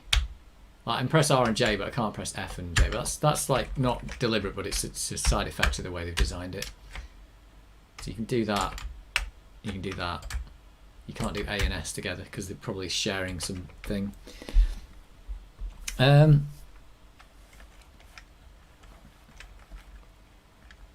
Amiga, yeah. Pi Amiga, yeah. Chris, who made that, he was on it. I didn't know what it was, and he was like, I know the guy who made that, and he was on here, and I was like, who made it? And he's like, I made it. I was like, oh, right. So yeah, and he's been replying to comments to me today. He's been commenting on one of my videos. It's quite good. Let's put the music on while I... is it Control? Oh, there we go. Let's have a bit of that. Love that music. WinUA for years. Yeah, that's the thing about the Amiga. The Amiga Mini, it's a bit of a weird one. For anyone who's not into emulation, because they can't be bothered with it, and doesn't have an Amiga, I think the Amiga Mini is a really good idea. For everyone else, it doesn't really matter, does it? Like for me, I've got 4 Amigas, so Amiga Mini isn't that exciting for me. I won't be getting one, but I could see why people would like it as a little retro console to have under your TV. I'm sure there's going to be loads of videos about it when it all comes out. Oh right, so when it comes down to £75, you're going to get it. Yeah, that's probably fair. Because like I said, for me, it's like it would just play games that I could play on here anyway, but probably easier. And you get like a CD32 style pad, so that's quite nice. Crappy English? You haven't got crappy English. You solved my problem. The English is good enough to solve my problem, so it's not crappy. Amiga Mini is cheaper. I don't agree with that. Amiga Mini is not it's not cheaper than buying the original, because that A600 I got that for £70, and not that long ago, about a year ago or something. And admittedly, it did have a broken RAM chip. so yeah. But I think if you want an Amiga for less than the Amiga Mini, just go and look for an A600, and they're probably quite cheap. But you might have to spend money on it to get it working, and it might break. So just be aware of that. I think the Amiga Mini is what it's going to be is way more reliable than an actual Amiga. Like, you can see I'm messing about with these here right now. So I need to.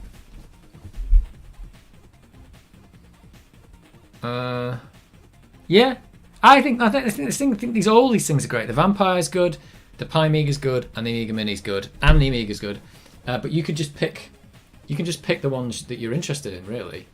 And you know, if you want a Mini, get a Mini. If you're into like super fast Amigas, go put a Vampire or get some of that, or go accelerate your Amiga, or just get a normal one, or get something rubbish. It doesn't really matter. They're all like perfectly viable things to have. I can flip the camera up now. Hey, look at that.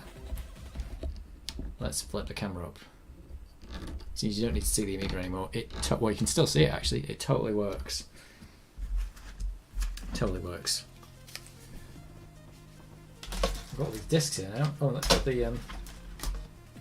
Can you plug a PCM-CIA card in while it's on? You can. What else have we got? I'm going to go back to Cannon Fodder now, and that was the thing that was working in the first place anyway. Oh, so the A600s have gone up as well. Oh, so you're not seeing them for less than 100. 100's still less than the Amiga Mini, isn't it, though? I just thought, let me turn some of these lights down because my face is blown out here now, isn't it? There we go. I'm getting blinded by these as well. Hey, that's better. Oh, it's a bit more chilled out. Let's turn this light around. This is. I've had to set up the lights to like do the alterations, and I'm like, I'm getting blinded by them now. There we go. That's better. Whew, I can see the screen now. So £100 on eBay. I think that's still pretty good. I mean, I'd only say the Amiga 600 because it's a really good Amiga. It's basically does everything the 500 did, basically, and nobody likes them, so they're quite cheap. Like the Amiga 1200 is going for loads more, and as you can see, I don't know why, because it's less compatible than the 600. I've got games that aren't really working properly on this, but do work on the 600. But if you want to do stuff in Workbench, and you want to do stuff like that, I suppose the 1200 is quicker. Like if you want to do Deluxe Paint or something like that, it's going to be better on a 1200. Amiga Mini, yeah, that is. They are nice to look at. I went past the shop today and they had a mini SNES, a mini PS1, and a mini NES, and they look so cool. And you could get them just to look at. They're like these little cool consoles. So an Amiga Mini is pretty cool. So there's that too. Like you could get one just as an ornament. I mean, I'm sure people spend more than 100. Is it going to be £125? I'm sure people spend more than that on an ornament anyway. Just to look at it. Or you could buy a broken Amiga and use that as an ornament. In fact, even broken Amigas are going for a lot.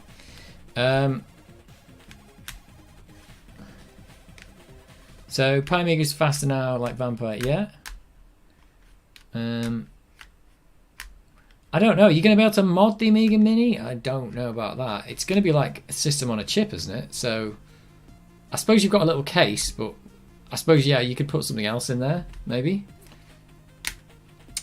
Pi Amiga needs to work on. I don't know. Is the Pi Amiga trying to be compatible? If Chris Edwards, whatever his name is, I think it's Chris Edwards, isn't it? If he was here now, he'd be able to tell us because he made it, and he has joined this chat before.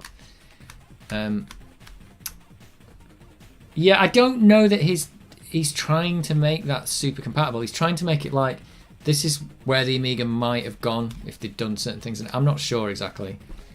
But yeah, the Vampire is just trying to be the Amiga, isn't it? It's just trying to be like this is an Amiga, but it's like a hardware implementation of it. Are you saying does Cannon Fodder work on the 600? Yes, it does. It totally does. But I'm going to play it on the 1200 anyway because I've just done a lot of work. Yeah, I think the Amiga Mini's like Mister. Yeah, I think so. I suppose so. Yeah. But the weird thing about the Amiga Mini is because you've not got a keyboard, you're kind of limited in what you can do. I don't know if every game was playable without a keyboard. Maybe. Cannon Fodder, you need the space bar to change grenades, I think. Otherwise, you can play it with the mouse. Oh, yeah, that's the thing. You can just plug in a USB stick and just load whatever you want. Yeah. That might be pretty cool. Tell you what it is, though. It's going to be super reliable, I think. if you buy an Amiga Mini in 30 years' time, this Amiga won't be working. The Amiga Mini will be working. That's probably the way it works. Because these things are just they're going to die eventually, and you're just going to have to get like donors to fix them. And if you haven't got the equipment to fix them, it's difficult to maintain them. I've ended up investing in all the equipment to fix this stuff now. That's if I can even do it, because I'm not that experienced. So if you're going to own an Amiga now, it's more like, I can recap them. I could probably replace some chips if I could find them. I've got an oscilloscope, so maybe I could diagnose some problems. But anything really serious, and I wouldn't be able to fix it.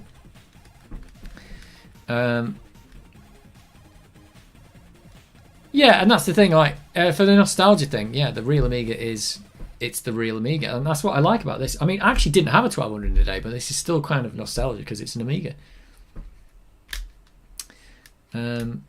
Yeah, there are some games on the 600 that won't work because you don't have a number pad, unfortunately. But I don't know how many games actually use the number pad. Yeah, so that's a bit unfortunate, but that was the price to pay on that one, I'm afraid, to make it that small. I mean, it's the only thing making it smaller than the 1200, really. If you didn't do that, it'd be the same size. It's the only one where they actually changed the keyboard, isn't it, really? They actually shrunk it down the keys. Because I think the 1000 had a weird keyboard. It's quite compact, but it still had the same keys on it. Yeah, that's the thing. The floppy disks are all going to die. These things are all going to be dead. Like, how long these are supposed to last. The fact that this is the original Cannon Fodder disc and still works is absolutely amazing to me. Because I don't think it was supposed to last this long. And the drives, yeah, they're working still. The Amigas, like, I've found them to be super reliable, actually. Even the ones that I think that are dead possibly have been mistreated. Like they might have had a bad power supply or something like that, maybe, or had something spilt in them, or God knows what. Yeah, so you can't play all the simulator stuff. That's unfortunate. That is unfortunate.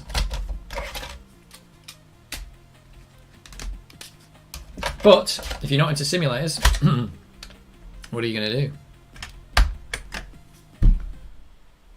You're gonna buy one anyway. I might have a quick Google. I'm going to do a quick Google on eBay now, and I'm going to have a look at. I'm just going to see how much I can get an Amiga 600 for. Because I think if you want a real Amiga and you want to get into Amigas, that might be the one. Vintage Commodore Amiga 600 with mouse, £79. Oh, is that on bids? That's 17 bids. They have actually gone up by the looks of it. £130, 0 bids. £135 buy it now. There you go, untested. Parts only, it says. Let's have a look at that one. I know you can't see what I'm doing, but I'm just having a look at Amiga. It is, for parts not working, untested. It looks really grubby. And Amiga 600 untested, have no power lead, comes with TV lead. There you go. Not even a mouse though. You don't even get the mouse. Well, that's rubbish. That is absolutely rubbish. Your Amiga never saw an original disc. I'm not sure how many mine are. Yeah, the capacitors in the 1200 are bad. Except for the ones in this, because I have replaced them, and that's something that I can do now quite easily. So I don't mind buying Amigas that need recapping.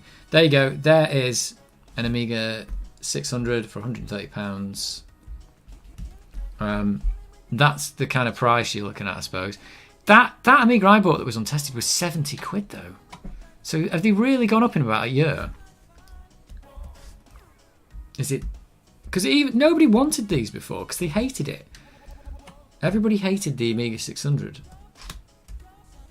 So if you bought that, I don't think you even get a power supply, do you? No power supply. Okay, so that's really not a good deal, unfortunately. Amiga 600 power supply, mouse and joysticks, £100, 0 bids, 10 hours left.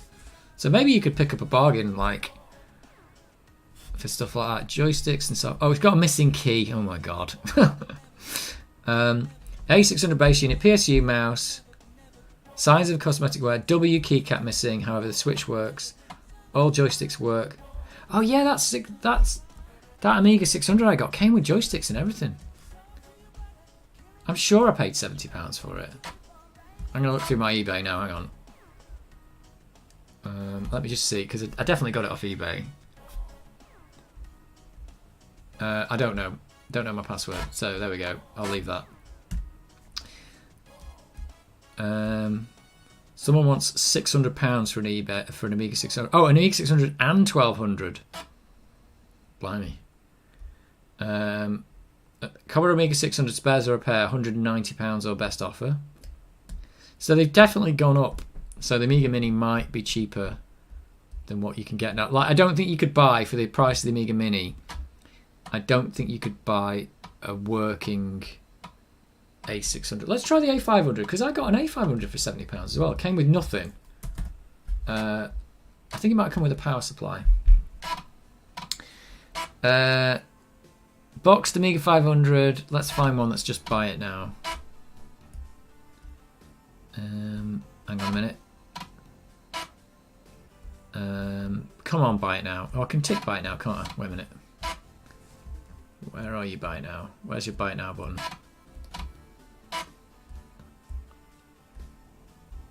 Oh god, I'm gonna have to shut this disc up. Come on, you can have the disc too. I don't mind.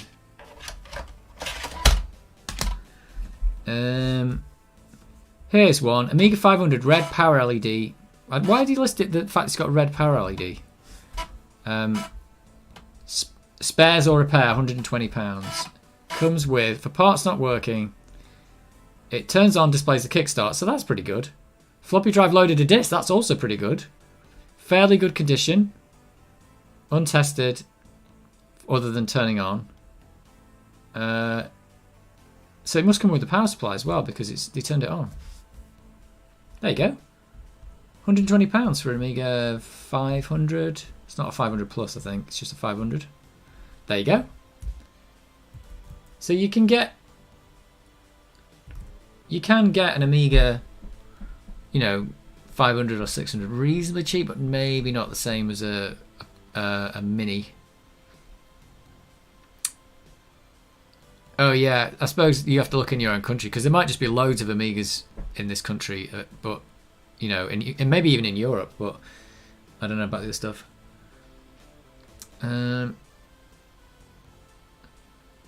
Yeah, I saw a SNES and a NES Mini today in a shop window, and a PS1 Mini today in a shop window, all sit next to each other, and they all look really nice. I've got to say, I did actually buy a SNES Mini for a friend of mine's son when he was younger. I don't know if he still got it. I don't think he was really that interested. He was into Xbox and stuff. This save game I've got of, I'm gonna have to remember how to play this level. I might even not do a level today. But yeah, I don't know. Amiga Mini, it's a great idea because there's no faff really, and it's probably cheaper than buying something off eBay that isn't guaranteed to work, and then you don't even have any software anyway. So yeah, and you'd probably want to install a GoTech and all this kind of stuff. Is it? Which one is it? This one, I think. Oh yeah, search for the 3000 on eBay. I don't think you'd even find one, would you? Like the 3000 and the 4000 are just going for stupid money. Someone was selling the Amiga 4000 box for like £200. I don't think there'll even be an Amiga 3000 on eBay, will there? Amiga 3000. Oh, that's the Checkmate one. Was that the one that wasn't really a 3000? 600 quid. Not many of them though.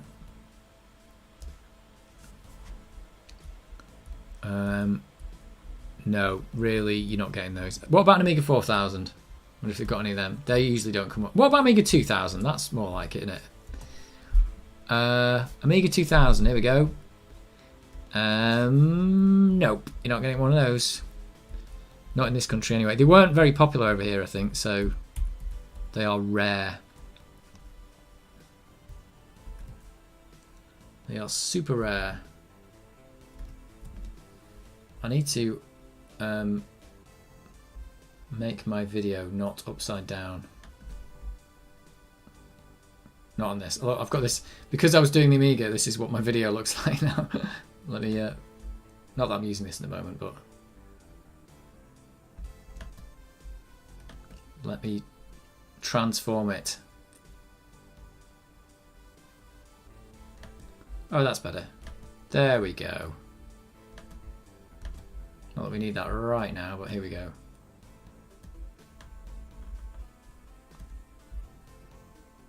Just getting this all set up. Oh yeah.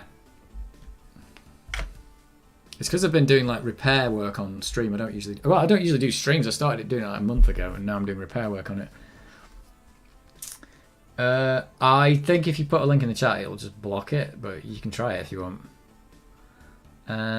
Yeah, import charges now. Yeah, I mean, I don't know if the import charges are because of. Is that because of Brexit though? Because it's messed everything up. If you were in the European Union before, there wouldn't have been any import charges on it. I don't think so. Amiga 4000 tower, €5,000. It's insane because those computers. They're a piece of history and everything, but are you ever going to be able to fix those if they break? That's the question. The truth is probably not. I think you've got a chance with a 500 and a 1200 and a 600 because there were so many of them made. But if you buy a 4000 or whatever, some esoteric computer, you just if it breaks, you kind of just like, well, put that in the bin. Pretty much. As they get rarer, and eventually, if you get the last one, it'll be worth like $1 million, worth more than Commodore was when they sold it. Oh, look at all the dead people on my game. I'm gonna have to find my mouse mat as well because this game is unplayable on this anti-static mat. Like the anti-static mat just doesn't like the mouse ball. I'm going proper old school. It's floppy drive and mouse ball.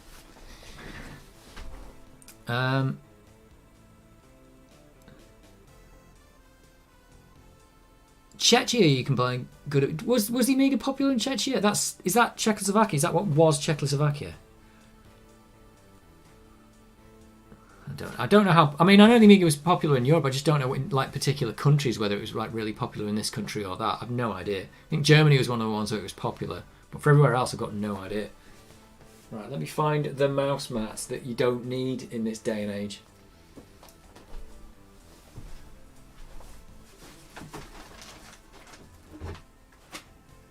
I don't even know where it is. Where's the one mouse mat? I'm going to need it to play this game because it's unplayable without it. Nope. There's so little room in here to do stuff. Is it in here? God knows. I don't even know what I've done with it.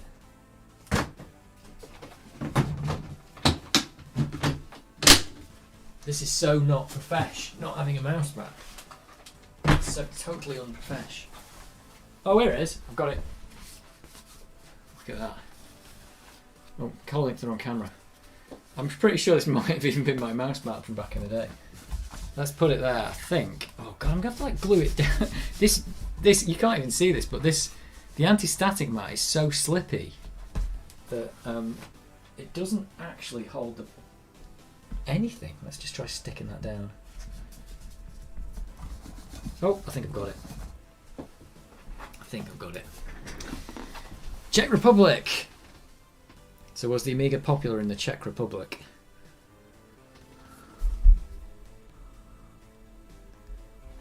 Were there millions of Amigas there? I mean, I don't know how many were ever in the UK. Maybe not as many as you'd like.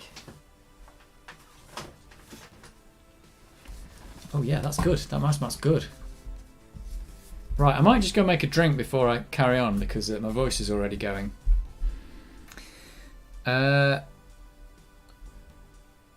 Nuclear War 1989. Never heard of that. Did it come out in 1989?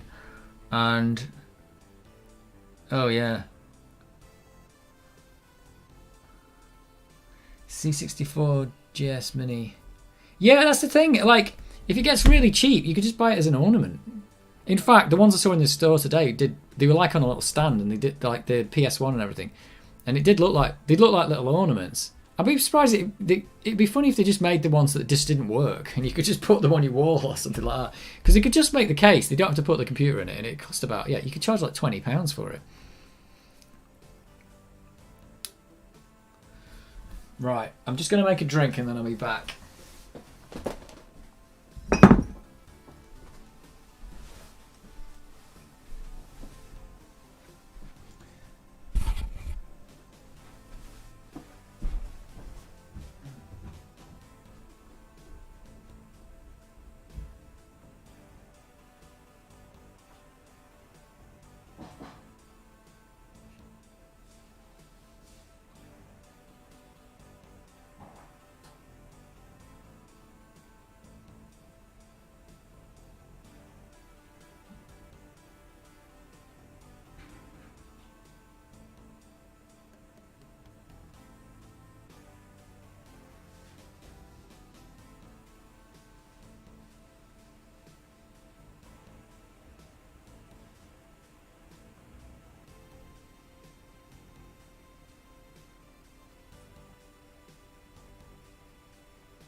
Right, I believe I'm on mission 7 of Cannon Fodder, and I failed it miserably last week, and I'm going to try again, and I think I've already forgotten how to do mission 7 now. One thing I do know is I was actually reading the Wikipedia page for Cannon Fodder 2, and the developers said, oh yeah, we really improved the level design with Cannon Fodder 2, because it's basically just the same game but with different levels. And they said some of the levels in the first game were terrible. And one of the ones they said was, they said Mission 8 was one of the worst levels they'd ever done. And so if I get to Mission 8, that's going to be hell on earth probably. And that might be as far as I got back in the day.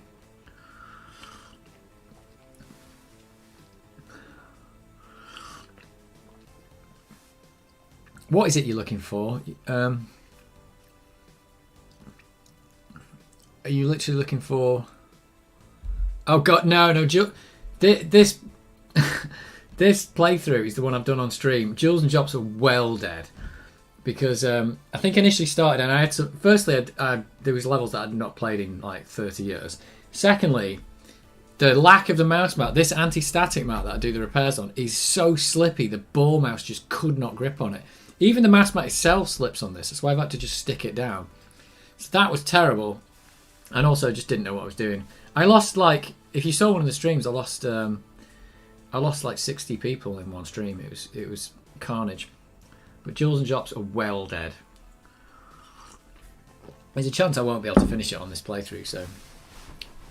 Yeah, Jason is dead as well. Yeah, he died last stream, I remember that. He lost... Oh no, is he dead though? Because I did so badly that everybody died that we've gone back. So he might not be dead. Or did he die on the stream before? It's a lot of death, let's put it that way. It is a lot of death.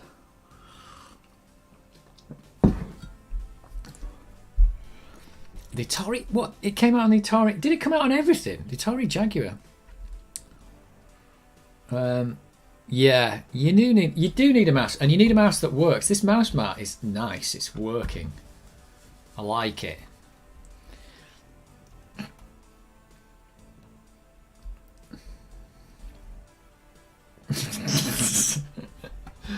Oh dear. Right, here we go then.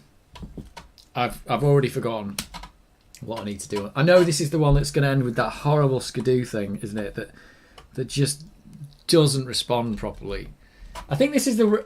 When we talked about the review last week, I was saying, I think this is like a 9 out of 10 game, but the problem is there are some levels that are just really stupid and the controls aren't great in the places, so that's kind of messing it up.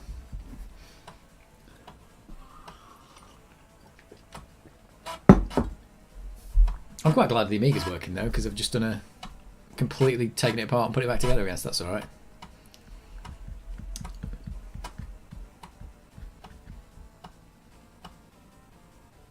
I never completed this back in the... Oh, I've only got 33 guys left. That's really bad. I never completed this back in the day. Never did it. Right, this one... It's the one where you've got to get across all these rivers, and I remember that first thing you can do is this. This I do remember. That's the first thing. Oh yeah, and we were discussing that there's not really... This is the problem with this game, actually. There's not much point in taking multiple people at the start because they just get killed by the rocket launchers, don't they? Oh, like that. Like if I'd have taken 3 people there, they would have been dead. So that's a problem. There's probably more rocket... Oh, there's a rocket launcher guy up there. Oh, yeah, I would have been dead. I would have been dead, right. I've got to go get this rocket launcher guy before he murders me. Don't like the sound. The ice sound is really good. Oh, where are these guys coming from? Oh! What? Did I just blow myself up? I don't know what just happened there. Right. I've only got 1 rocket now. It's all bad. I think you really need to save your rockets on this level. Oh yeah, there's a rocket guy up there. Right, got rid of him. It's not going really badly yet. Not going really badly.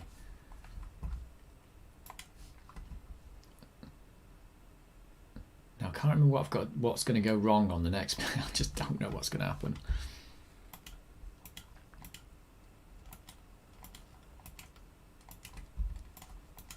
Oh my god!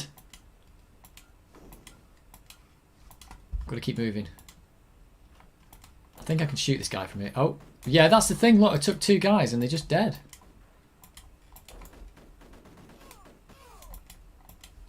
Right, I've got to get this guy without the rocket. Got to save my grenades.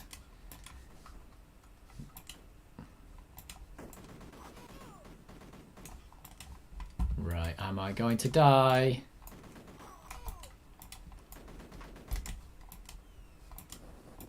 I might have even killed myself with that other guy at the start. Might have just accidentally thrown a grenade out. Right, now I don't remember. I don't remember the next section.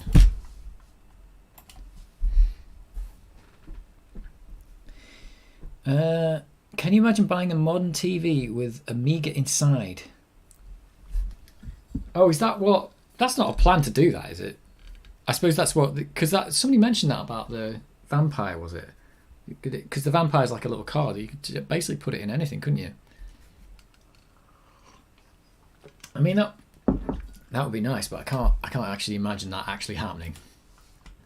I mean, you can't even imagine anyone buying an Amiga, let alone having one built into their TV. What's that? I think... Oh, right. Well, that was the dream anyway. Have a TV with an Amiga in it. That's the dream.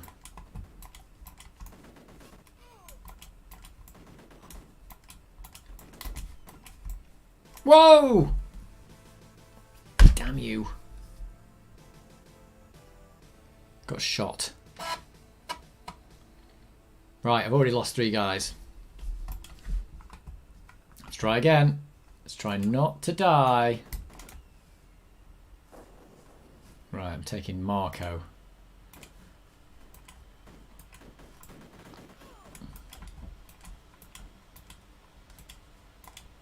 Come on, Marco.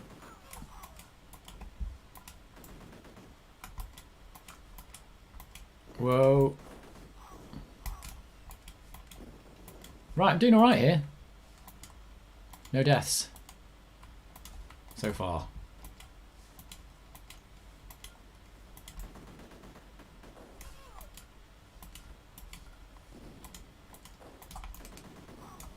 Oh, I can get him as well. Oh, this is all going swimmingly well. Except I might die here. Whoa! Oh, this is going well. Is there a building up here? No. You need a lot of concentration. Oh, falling off this little cliff. No! Oh, these little hills are the worst, honestly. Just couldn't get up a little hill. Whoa, he went flying. Yeah, they jumped down into the water there and just...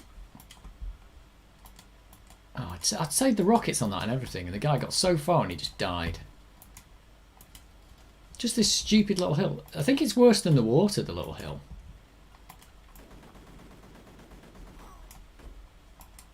Come on, get up the little hill, for God's sake. There you go. Right.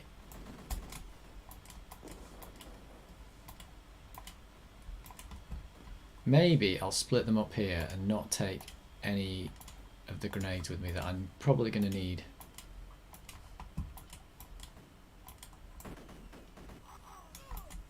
Oh, I did need the grenades. Oh, whoops. Oh, this has not gone well. Can I plant this guy here, go to the other guy, and he'll just keep shooting them? Is that a good thing? Is that a tactic? This is a tactics game. Well, that's worked, I think.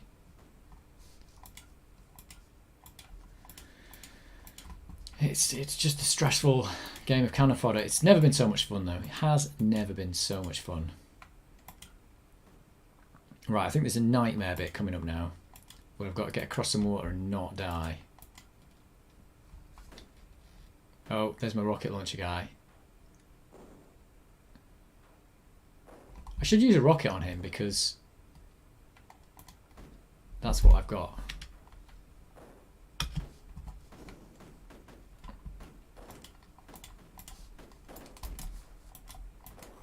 Right, I've used a rocket on him. Hopefully there's no more rocket guys up there.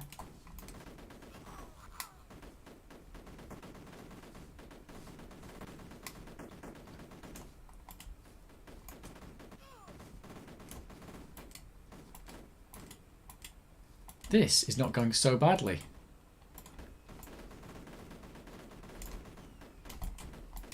Oh!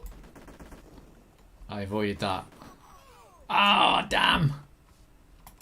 Damn you. I need to get up here before they start respawning. Oh my god! It's just ridiculous.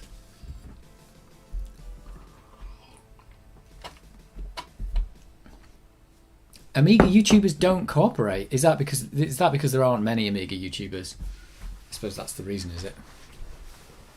I think do they cooperate? I don't know. There's not many like actual pure Amiga YouTubers though, because even I do a lot of Amiga stuff, but it's not all Amiga stuff. Right, here we go again. I've already lost so. Oh, now the mouse is failing me. I've already lost so many people. Was that a grenade? Right, this time I'm feeling good. I know what I'm doing. I've only lost 6 people. Only 6.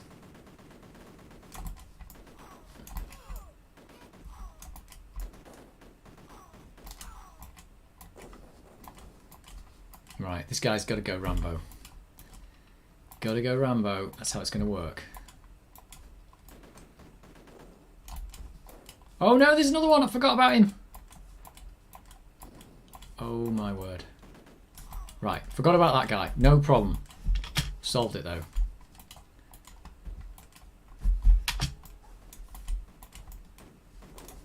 Oh, there's another one.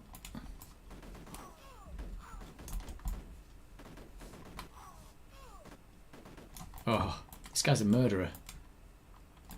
Right, this is the hill that killed me last time. Oh, damn you. You can't walk into them because you just get killed. Oh, that's where these guys are coming from, out of this hole down here. You just get murdered.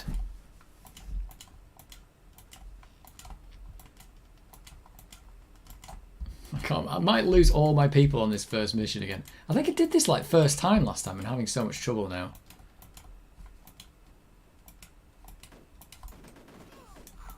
Oh, I've lost another one. Unbelievable. Right.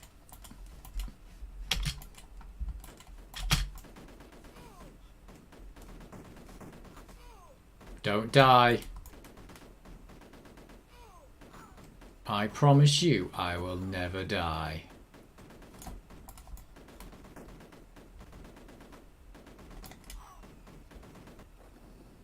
Oh, that door got him. Awesome. Right, this guy's got to go commando at the end.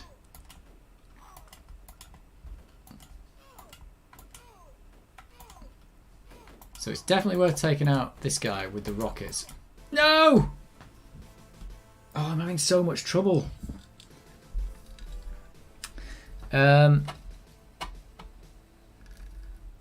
Xcopy going on every machine.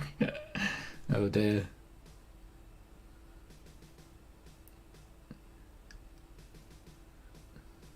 Yeah.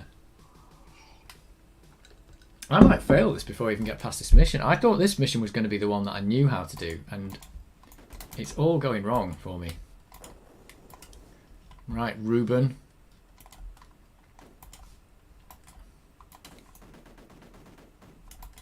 Right, this time. It's so hard to concentrate on this game. It's just like, it's so like It's almost a Twitch game, not a Twitch game, you know, like a Twitch shooter. Because the amount of, like, you've just got one wrong move and everybody's dead. It's that bad. Right, so there's a guy on the left, I remember that. There's a guy up there who I can shoot from here.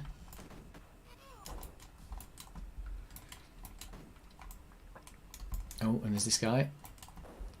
Come on, get out of the water. I think once you've got that rocket launcher guy there, you're alright.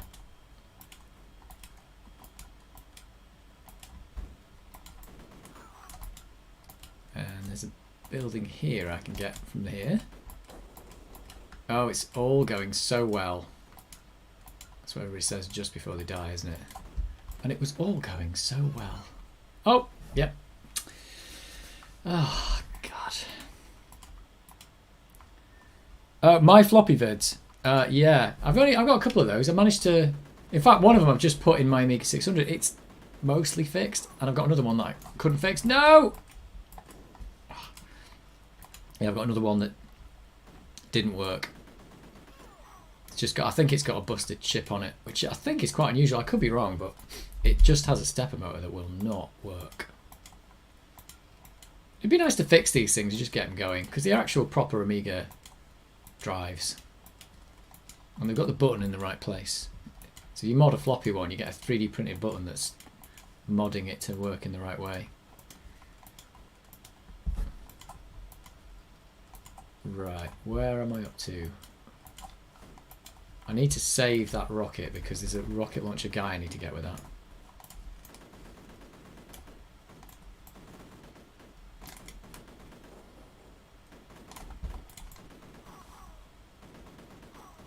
Right, I'm back where I was, except with two guys alive.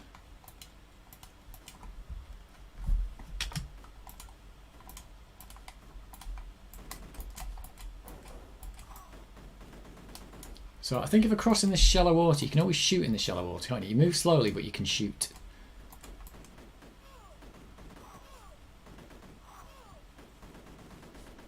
Right, let's get up this little hill before I die. Don't need those grenades. I just don't need them.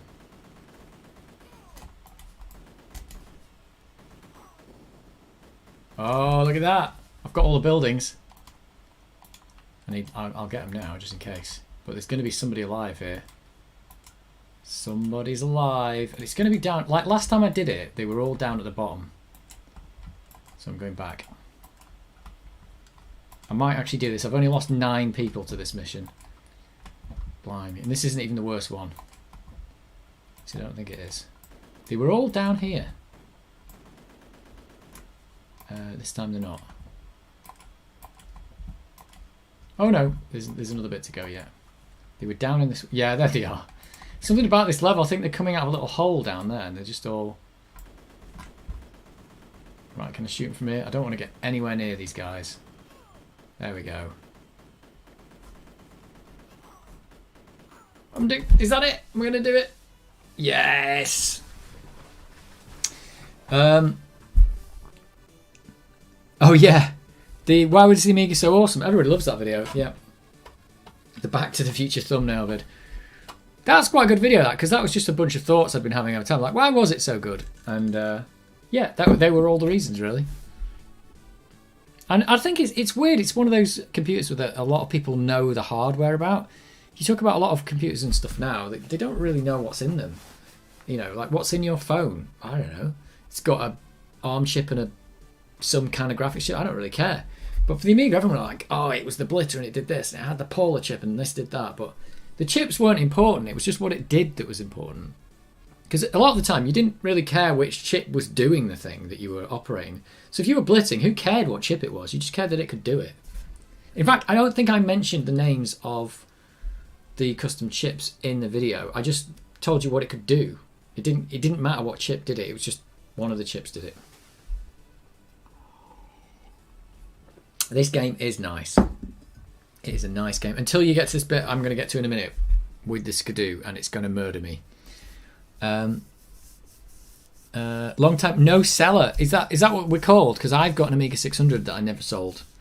and this isn't it obviously, but it's not even the one. I've got the one over there. I just did a present. It's not that either, but I have an Amiga 600 that was mine from back in the day. I did have a 500 and another 600, but they must have been sold. But I kept one. The last one I just didn't get rid of it.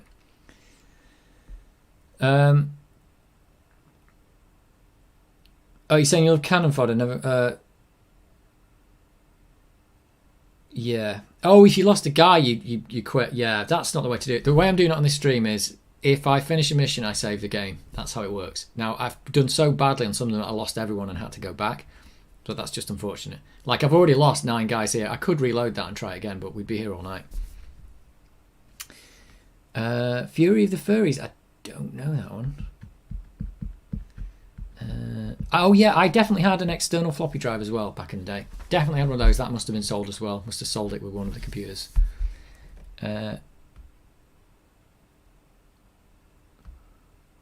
can remember 1991, but you can't remember last week. Well, there you go. But that is the thing. It's like there's some things you put into long-term memory and some things short. It's like you can remember what you did in 1991, but you can't remember what you had for breakfast. That's the way it works. Yeah, jailbreaking iPhones. I know what's in my phone. Yeah, but you might know the name of the chip. But for the Amiga, I think people actually knew, what they did and how they worked and stuff. It's surprising the amount of people who like really knew the hardware quite well. Considering that, I suppose that's what gives the computer a bit of character. That everybody kind of knows what it is and what it does. It's really good. Oh, you agree with me about what do you agree with me about? I don't know. There's a slight delay, even though this is a low latency stream. There's still a slight delay, and I can't read that fast because I'm playing the game and stuff.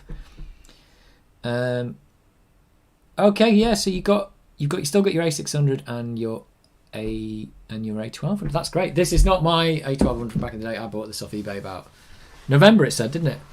I wrote it on the bottom. But I never had in fact, I never had a 1200 back in the day. I'm not sure I ever saw one because I think by the time they came out, the Amiga, Commodore were dying. And the PC was appearing and all sorts of nastiness. If you still need to try roller clicking the A400, then you don't need an A600. Well, I've got 2 A600s, so there you go. It's just the way it goes. I like the A600. It's so compact. I remember back in the day, what I liked about it was I had a desk with like a shelf up there and had the TV on top. And it worked really nicely with the A500 because the A500 would sit underneath and the TV was on top of the shelf. But it was only a small desk and I only had a small bedroom or anything. So when I got an A600, it was so much better because it was just so much smaller and you could have more room on the desk. I don't know. It's not much of a win, but it's a win. I mean, that was its feature. It was nice and small, let's put it away. And actually, it was the first computer I ever had to have an actual hard disk in it. 20 megabyte hard disk. So that was really good. Oh yeah, so you deleting the caches turns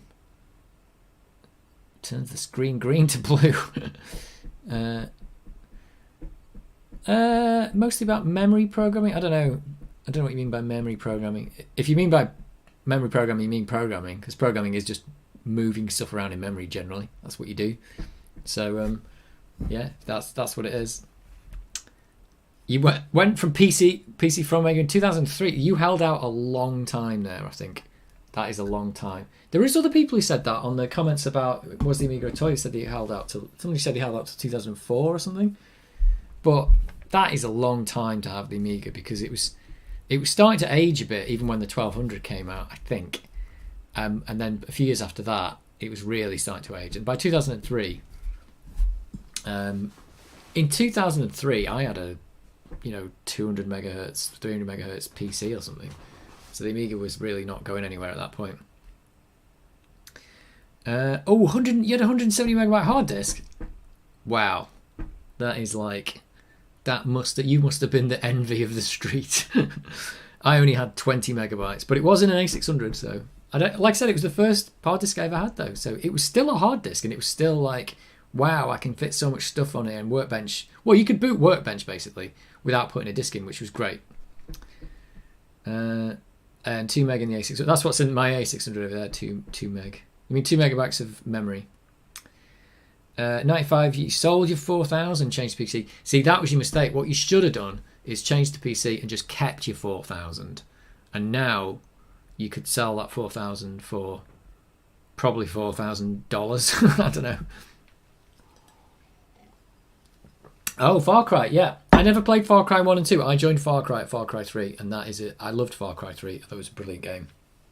I don't know what year Far Cry 3 came out. I think I got to Far Cry 3 late as well, but I thought Far Cry 3 was brilliant. And I know people raved about Far Cry. I remember people showing the pictures of me going, look at this game, it looks amazing. I was like, well, it looks like you're running around a jungle though. But then Far Cry 3 was running around a jungle, so I can't really complain. Picasso 4. Was that the Picasso 4? Was that the graphic? I don't know about that. Is that graphics card? I don't know much about big box Amigas because I can honestly tell you right now, I have never ever seen one. Because, I mean, who would actually have one in this country? Everyone had little Amigas. And the big box ones, I don't think I even saw one in a shop or anything. They were just probably too expensive. And it was all PCs in shops. You have an original 340 megabyte hard. Oh, did the Amiga, the 1200 actually come with that from the factory then? I've got the box for the 1200 downstairs that came with this, and it's got the tick marks on the side for which hard drives would come with it. And I know it's 20 megabytes was still the smallest you could actually get a 1200 with a hard disk in. I mean, this one clearly didn't come with a hard disk originally because it's not got the... It's weird that you put the HD logo there, but really, it was the same Amiga, so what difference does it make? Maybe they just wanted to make it look like it had some added value, but you could put the hard disk in any Amiga. Or any Amiga 1200 or 600 anyway.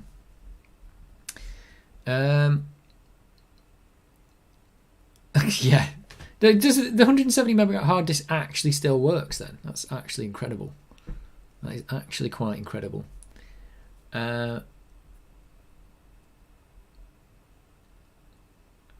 If it doesn't boot, I've got the Amiga Kickstart screen.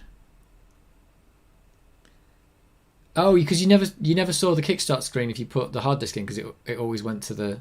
It always just booted. I forgot about that. You're right, Cannon Fodder is running around in jungle. It's not always a jungle. There is an Arctic tundra. There is a western world. And there's the jungle. Yeah, you're right. So it's not always jungle. Far Cry is just jungle all the way. It's jungles all the way down.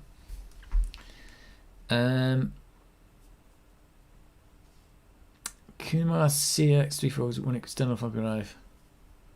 A long metal case. Yeah, I don't remember the floppy drive. I think it was one of the cheaper later ones that was really small. It was quite compact. I remember I used to sit it on top of the A500. That was one good thing about the A500. It was so big you could sit the external floppy drive on top of it, and then you'd have the slots both in the same way. Intel outside. Yeah. Right, I've got to do all enemy and all enemy buildings. Return to Reykjavik. Is this the one that's... What is this one? Wait a minute. What is this level? Am I on the right level here? I'm sure... Oh, maybe I just forgotten which level was which. So someone's going to have to remind me. It's destroy all enemy buildings. Is this an enemy building? It doesn't have a door. The answer is... I don't know. Should I blow it up? Oh, no, it's got Eskimos coming out of it. Yeah, I think I did do this one last week and I'd completely forgotten about it. That's already a destroyed building, so it can't be that.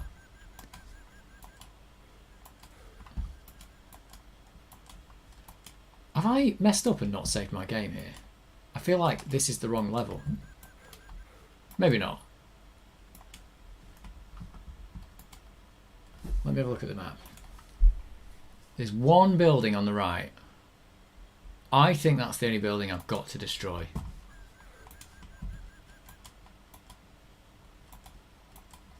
Because these aren't enemy buildings, are they? They are not enemy buildings.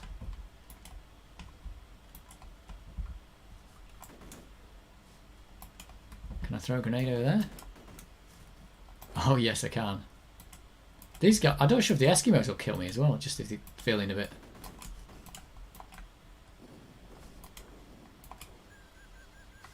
Right, I'm pretty sure that's the one enemy building. Pretty sure. But Oh, I think I've killed an Eskimo. See, that's got a door on it. Is that an enemy building? It's getting blown up. I just don't know.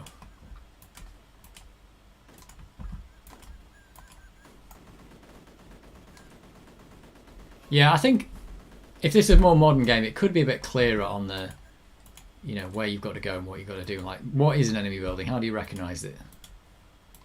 Is it just any building, or is it a building that enemies are coming out of? Right, dudes come out of that hole, so you've got to watch out for that. Oh, there's no point to going down here. I remember this now. You come down here and it's just a complete waste of time.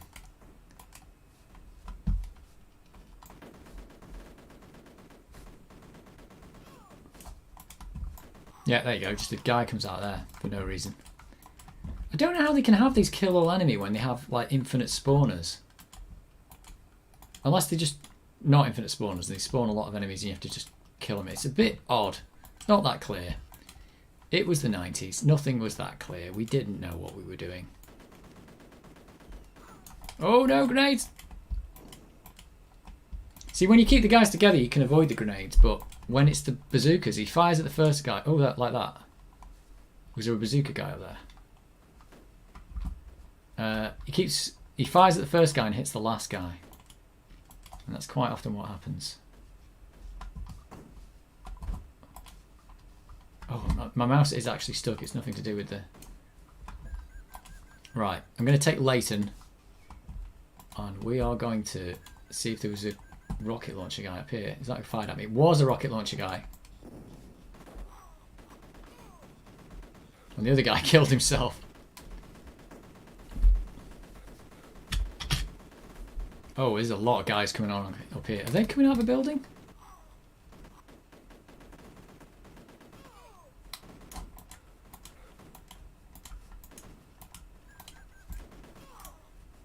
Oh, the mouse is really sticky.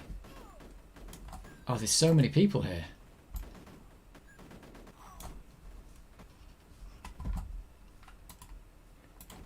Oh, there's so many people here as well.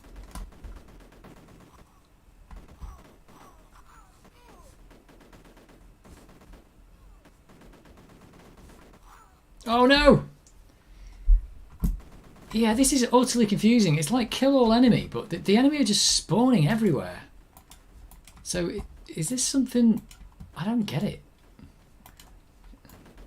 Like, they're all just back.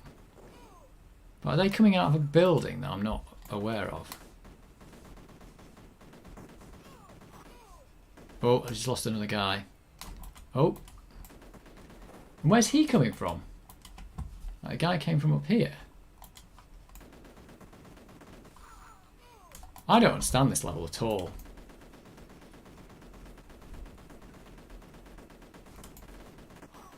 Oh, there's a... Oh, that's... No, that's not an enemy building. I'm baffled. Where are these enemies coming from? Like, load of guys up here. Where have they come from? Is it that? So if it's got a door, is it an enemy building? And now I've run out of grenades. Is that an enemy building? Oh, I might have messed this level up.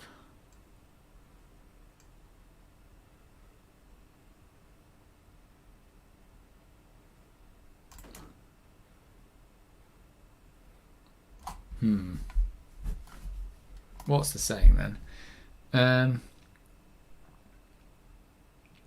Eskimos throw spears at you. They do. I don't know if they do it like intentionally though or accidentally.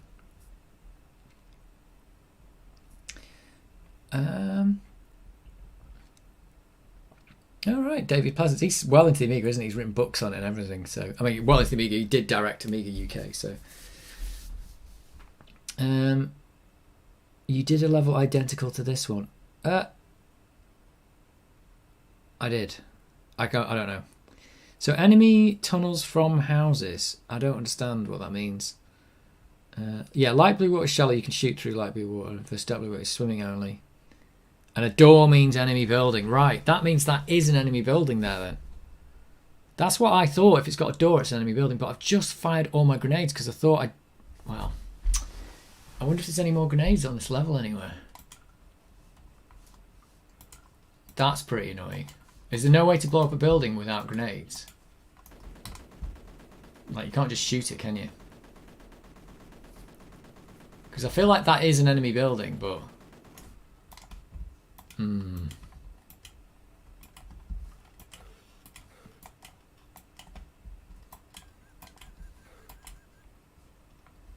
If I go near that guy, will he eat me as well? He probably will, because I don't trust anything in this game. Right, I wonder if there are some grenades somewhere. Oh, so that's an enemy building too. But there's no grenades. Oh, I might have messed this up. That's a bit annoying if you've messed it up in a way that you can't fix it.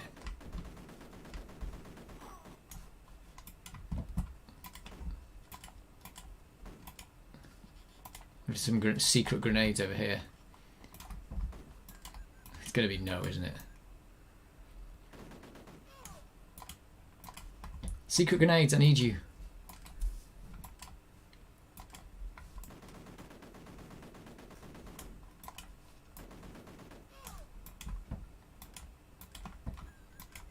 So there's an enemy building.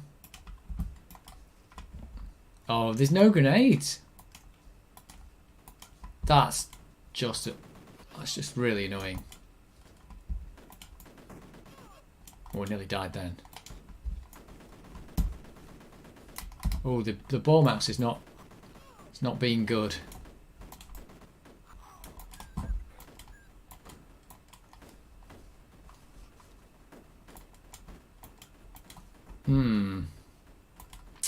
Well, this is weird. This means I just can't... I can't finish the level. That is super annoying. Unless anyone knows of a secret grenade I can get.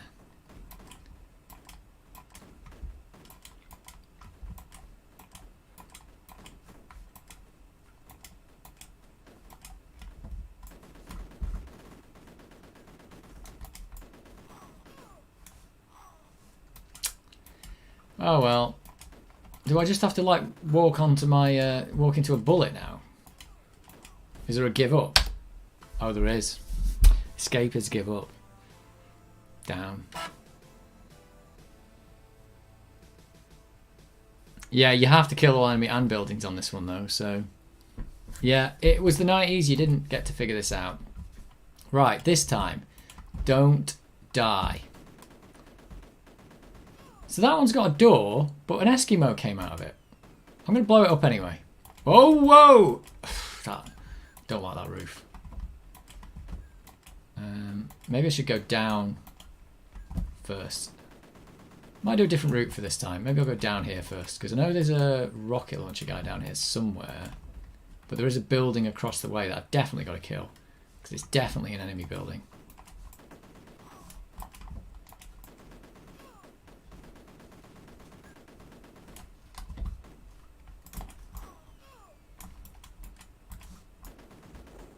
Oh wait, there's the rocket launcher guy. Let's go down here and just get whatever buildings are down here first. Because they definitely give you enough stuff to do this one. I just messed it up, haven't I? Whoa, whoa! Those roofs, jeez. That roof is bad. Right. I'm doing well. I think. I'm just going to take one guy. I'm not going to take any grenades with me. I don't think I need them. I think I can kill this guy without it. No! I got him though, but I lost the guy. Didn't lose my grenades though. That's the important part.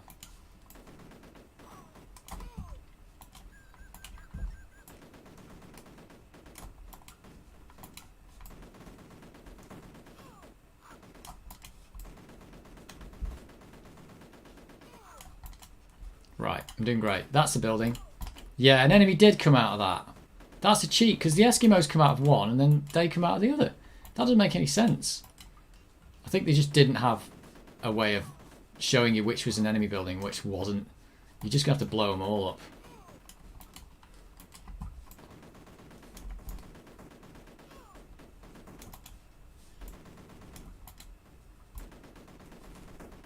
Oh, this is pretty hectic around here. This is pretty hectic.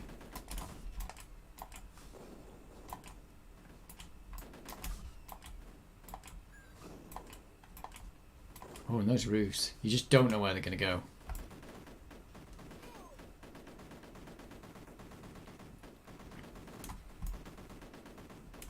These guys are going to rack up a lot of kills, though.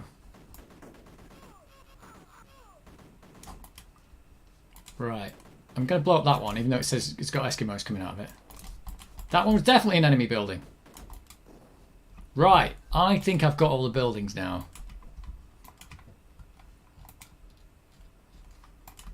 It really should tell you, not just with 3 guys, it should tell you how many grenades and stuff you're going to get to do it.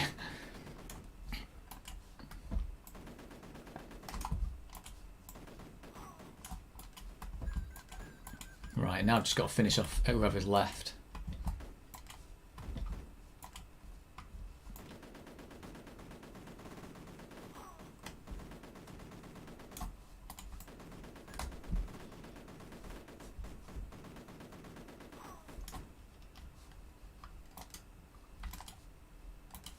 Come on, little soldiers. Little teeny soldiers. You can do it. Is there something else to blow up? Right, there's nothing down there. If there's there you go, there's somebody.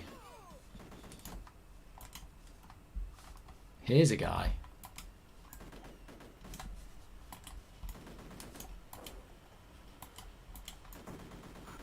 Where are they coming from then? Have I missed a building? Have I missed a building up here? No. Oh! Oh, I shot the whatever that was, that animal. Oh, there we go. So that's actually quite easy when you know what you're doing, but I didn't know what I was doing. As always. Oh, this one. This is the one I got to and...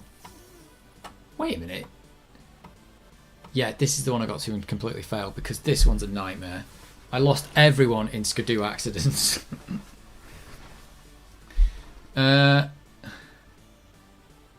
Dread SDK. That's weird. It's an SDK. Oh, they released the source code for that Dread game then. Ah. Oh, it's not the source code. It's just like level editors and stuff. Enemies come out of tunnels as long as you still have buildings to blow up. Oh, right. Is that true? I wonder. I could read the manual. Maybe it tells you that in the manual, but it just seems really. That just seems really odd. Yeah. Right, 19 people are... So this is the one. It's got Skidoo jumps, which are going to go wrong. And it's got... There's a guy, an Eskimo at the end, and you can't kill him, but you don't have to kill all the enemies. You just got to destroy the buildings. And hopefully just keep this one Eskimo alive. It's bonkers. Absolutely bonkers. Hey, the stream's had 253 playbacks. I think that might be a record for me. It's a new record. It's not a lot, but it's a record. Right, this could be the end of me. All right, on GitHub. Excellent. Right, wish me luck. Right, I remember what to do at the start here. You need one guy to go commando and take out these couple of rocket launcher guys that there are. Because if you go in with 4 guys, the last guy in the chain gets killed. This guy here. There's one. And I think it's just one guy over here. Oh, I probably could get him with a grenade, but whatever. I think you can run him over. Because we found out you can do splatter kills, basically. And you need to take everyone over, because if you don't, you're never going to do it. By the way, yeah, you've got to do these jumps. So this jump here, you've got to jump it in the Skidoo. I hate it. The controls are awful. It's like you just don't know what it's going to do. So this is the bit I'm really not sure. There's probably a technique to this, but like it's like I've got to line this Skidoo up. But my god, and it's like the ball mouse is really not going to help me. Oh no! I did it! I did it! Somehow I did it. I have no idea. So I think this guy, I could either go commando I'll probably go commando. Or you can run him over. I think both work. I'll go commando because I know going commando will work. The Skidoo can sometimes get stuck though. Right, there we go. But the next guy I probably will go and just run him over.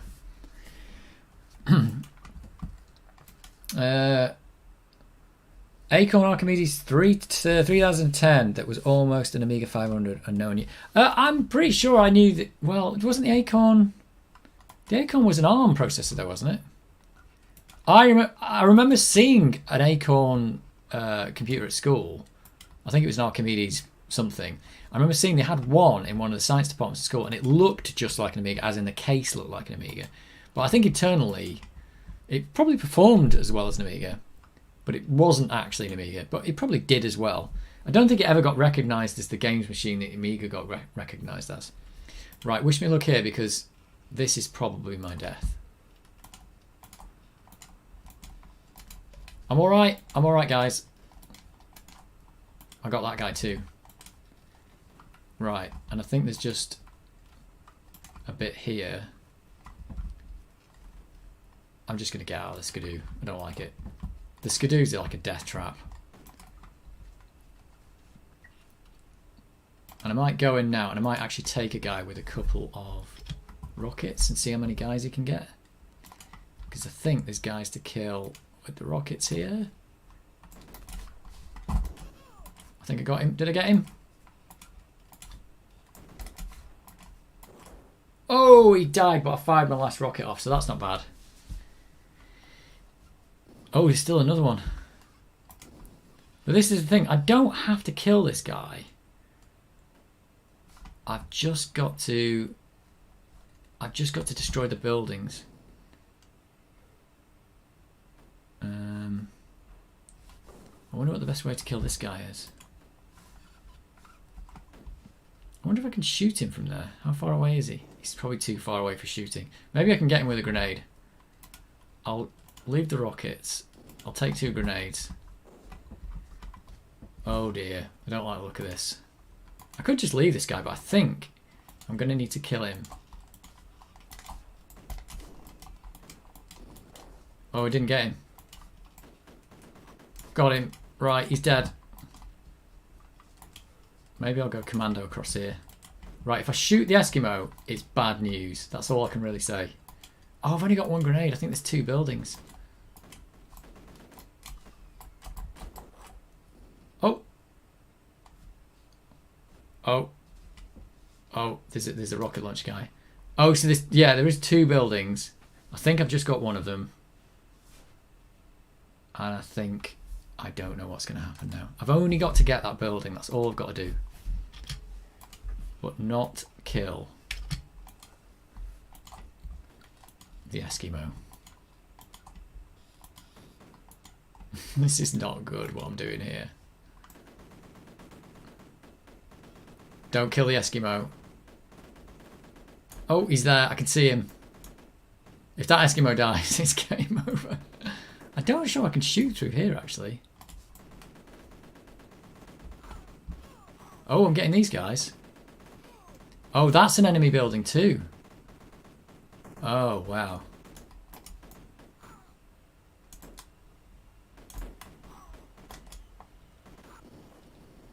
Oh, no.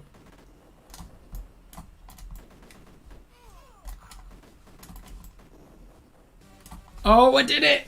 I totally did it. Save the Eskimo, save the world. Yeah. I know, I did it. I lost a lot of people doing that mission though, because I didn't have that many left to go. Jason was already dead, wasn't he? I saved the Eskimo. I'm so proud of myself. That took me ages on the last one. This is the thing though. Not only am I going to save, I'm going to wipe over my save, so there's no going back. There is no going back. I'm really glad I did that though. So apparently the next mission, according to the Sensible software, is the worst mission they ever did.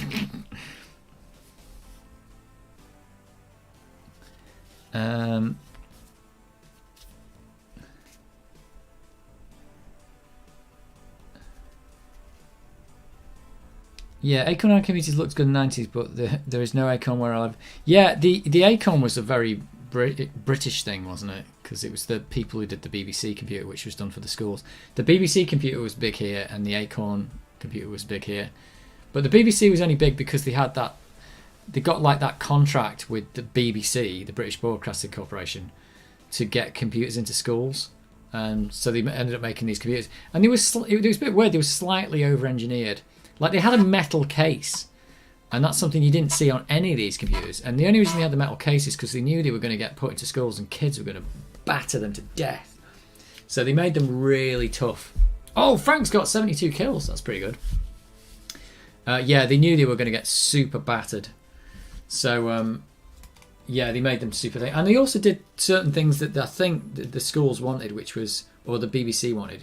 They put in loads of ROM sockets and stuff because they had figured that they were going to have loads of ROM stuff that was going to like connect to like little robots and you were a programmer and things like that. In the end, I think when I was at school, the IT department they probably had a PC. In fact, the science department had a PC. They had an Archimedes in one back room somewhere. But the IT department was full of BBCs, and they seemed so outdated at the time, but they'd got computers into schools, and the BBC was the first computer I actually ever used. Which was pretty good, because that's what got me into computers and got me my job that I am today. But I never actually had a BBC, but it was the first one that I did actually use. It was a very good idea, actually. It seemed to have worked. Right, we are going to save over. I'm going to save over my save game.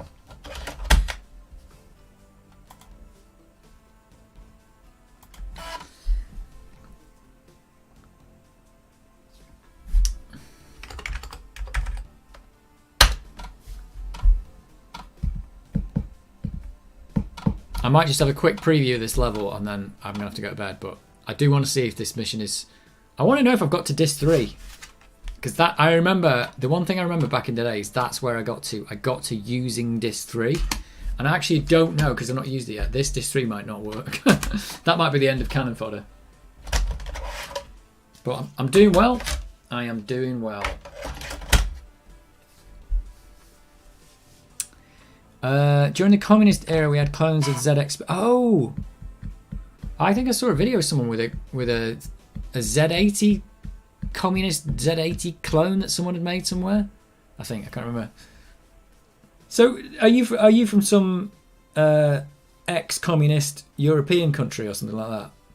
Are you from Eastern? You're not from Eastern Europe, are you? Not Eastern Europe. Yeah, East Germany.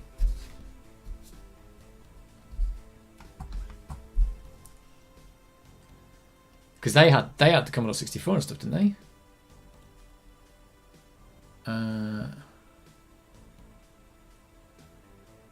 Plastic with green function keys. Oh right. Yeah, I don't know how the Archimedes. I don't know how well the Archimedes did. Oh my god.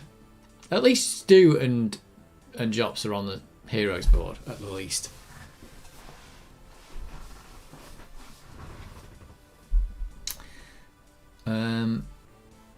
We're gonna have to try and keep Frank alive. He's got 72 kills. If we can get him past 77, he's gonna be top scorer. Stu will get bopped off the end of that high score list.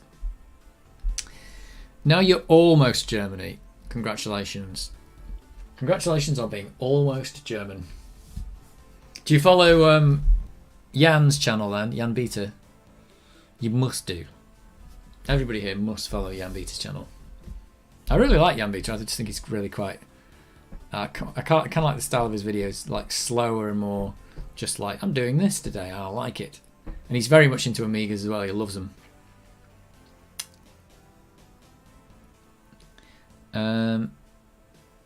Yeah, nice ZX clones. Spectrum's here, the ZX Spectrum. You didn't need a clone here, they were everywhere. They were just everywhere. Everybody had one. Right. Next mission. Is it going to be disc 3? If it is, this is as far as I got back in the day. Here we go. Insert disc 3.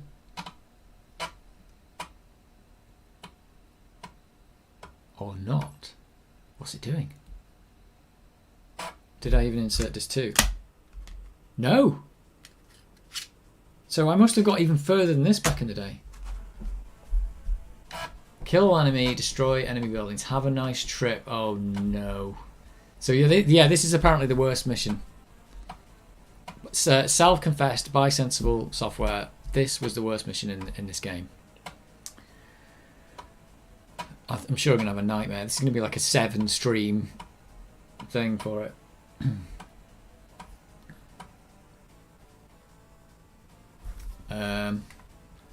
3 soldiers, kill all enemy, destroy enemy buildings. And I've got back up to 33 recruits. I don't think I'm going to be able to finish this game with. Oh, this looks very similar to the first levels. Doesn't look bad. Whoa! Guy just blew up in a bush.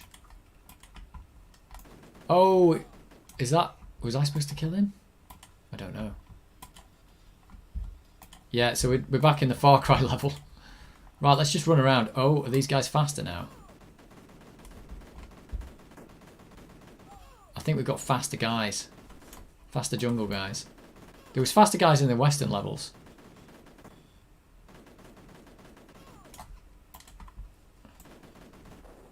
Oh my god. Oh no! Oh, I can see why this is the worst mission. I think I need to blow up those buildings before I get anywhere near them. Yeah, Yambita is good. I like Yambita.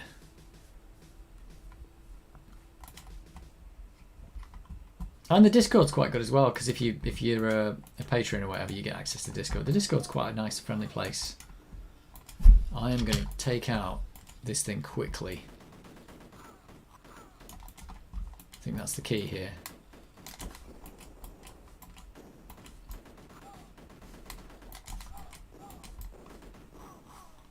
Whoa, everyone's super fast.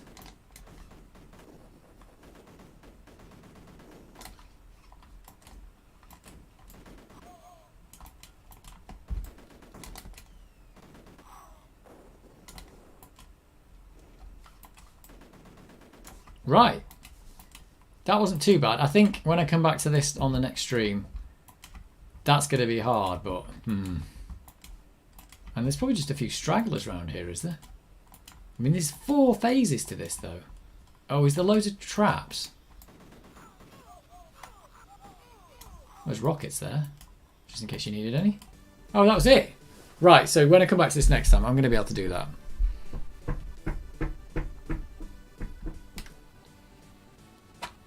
It's always kill. Bang bang, you're dead. Oh no! I can't believe I'm still not on disc 3 though. I must have done this back in the day.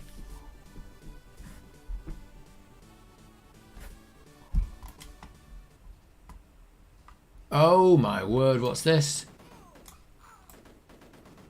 Oh yeah, that is a really bad thing in game design. You start in a place where you will be killed by an enemy you can't even see.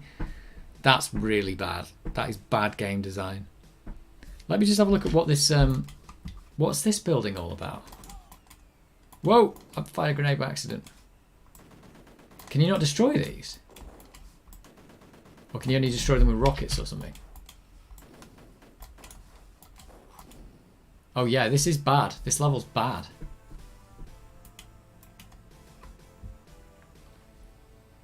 It's all bad. Bang bang, you're dead. I get it now, yeah. Right, I think you have to rush. Got to rush this level. Got to rush it.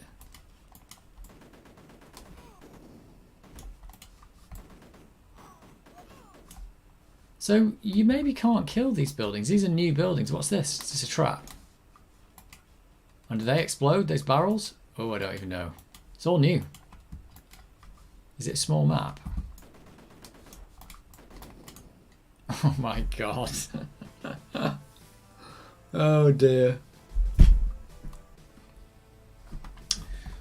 Right, well, I think that's the end of my stream now because it's 1:30 in the morning. But that has been fun. I fixed this Amiga. I found out about instruction caches. I'll probably try the Relo Kick thing just to see if that helps any of the games or even any other kind of software working. That's been very good. That has been very, very good. I have done a lot of good stuff. And I've finished mission 7. I'm very happy about that. It has been fun.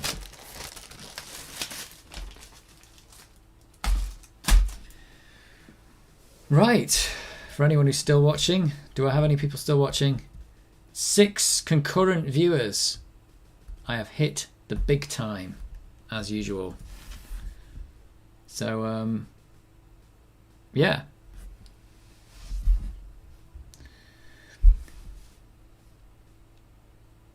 Yeah, thanks for that. Oh, yeah, and thank you for the info about instruction cache, because you got my games working on, well, some of them working on the 1200. That's something to try. I never thought about that. It's very good. Right, thanks very much. I'll see you next time. Might stream again next Saturday. See you later.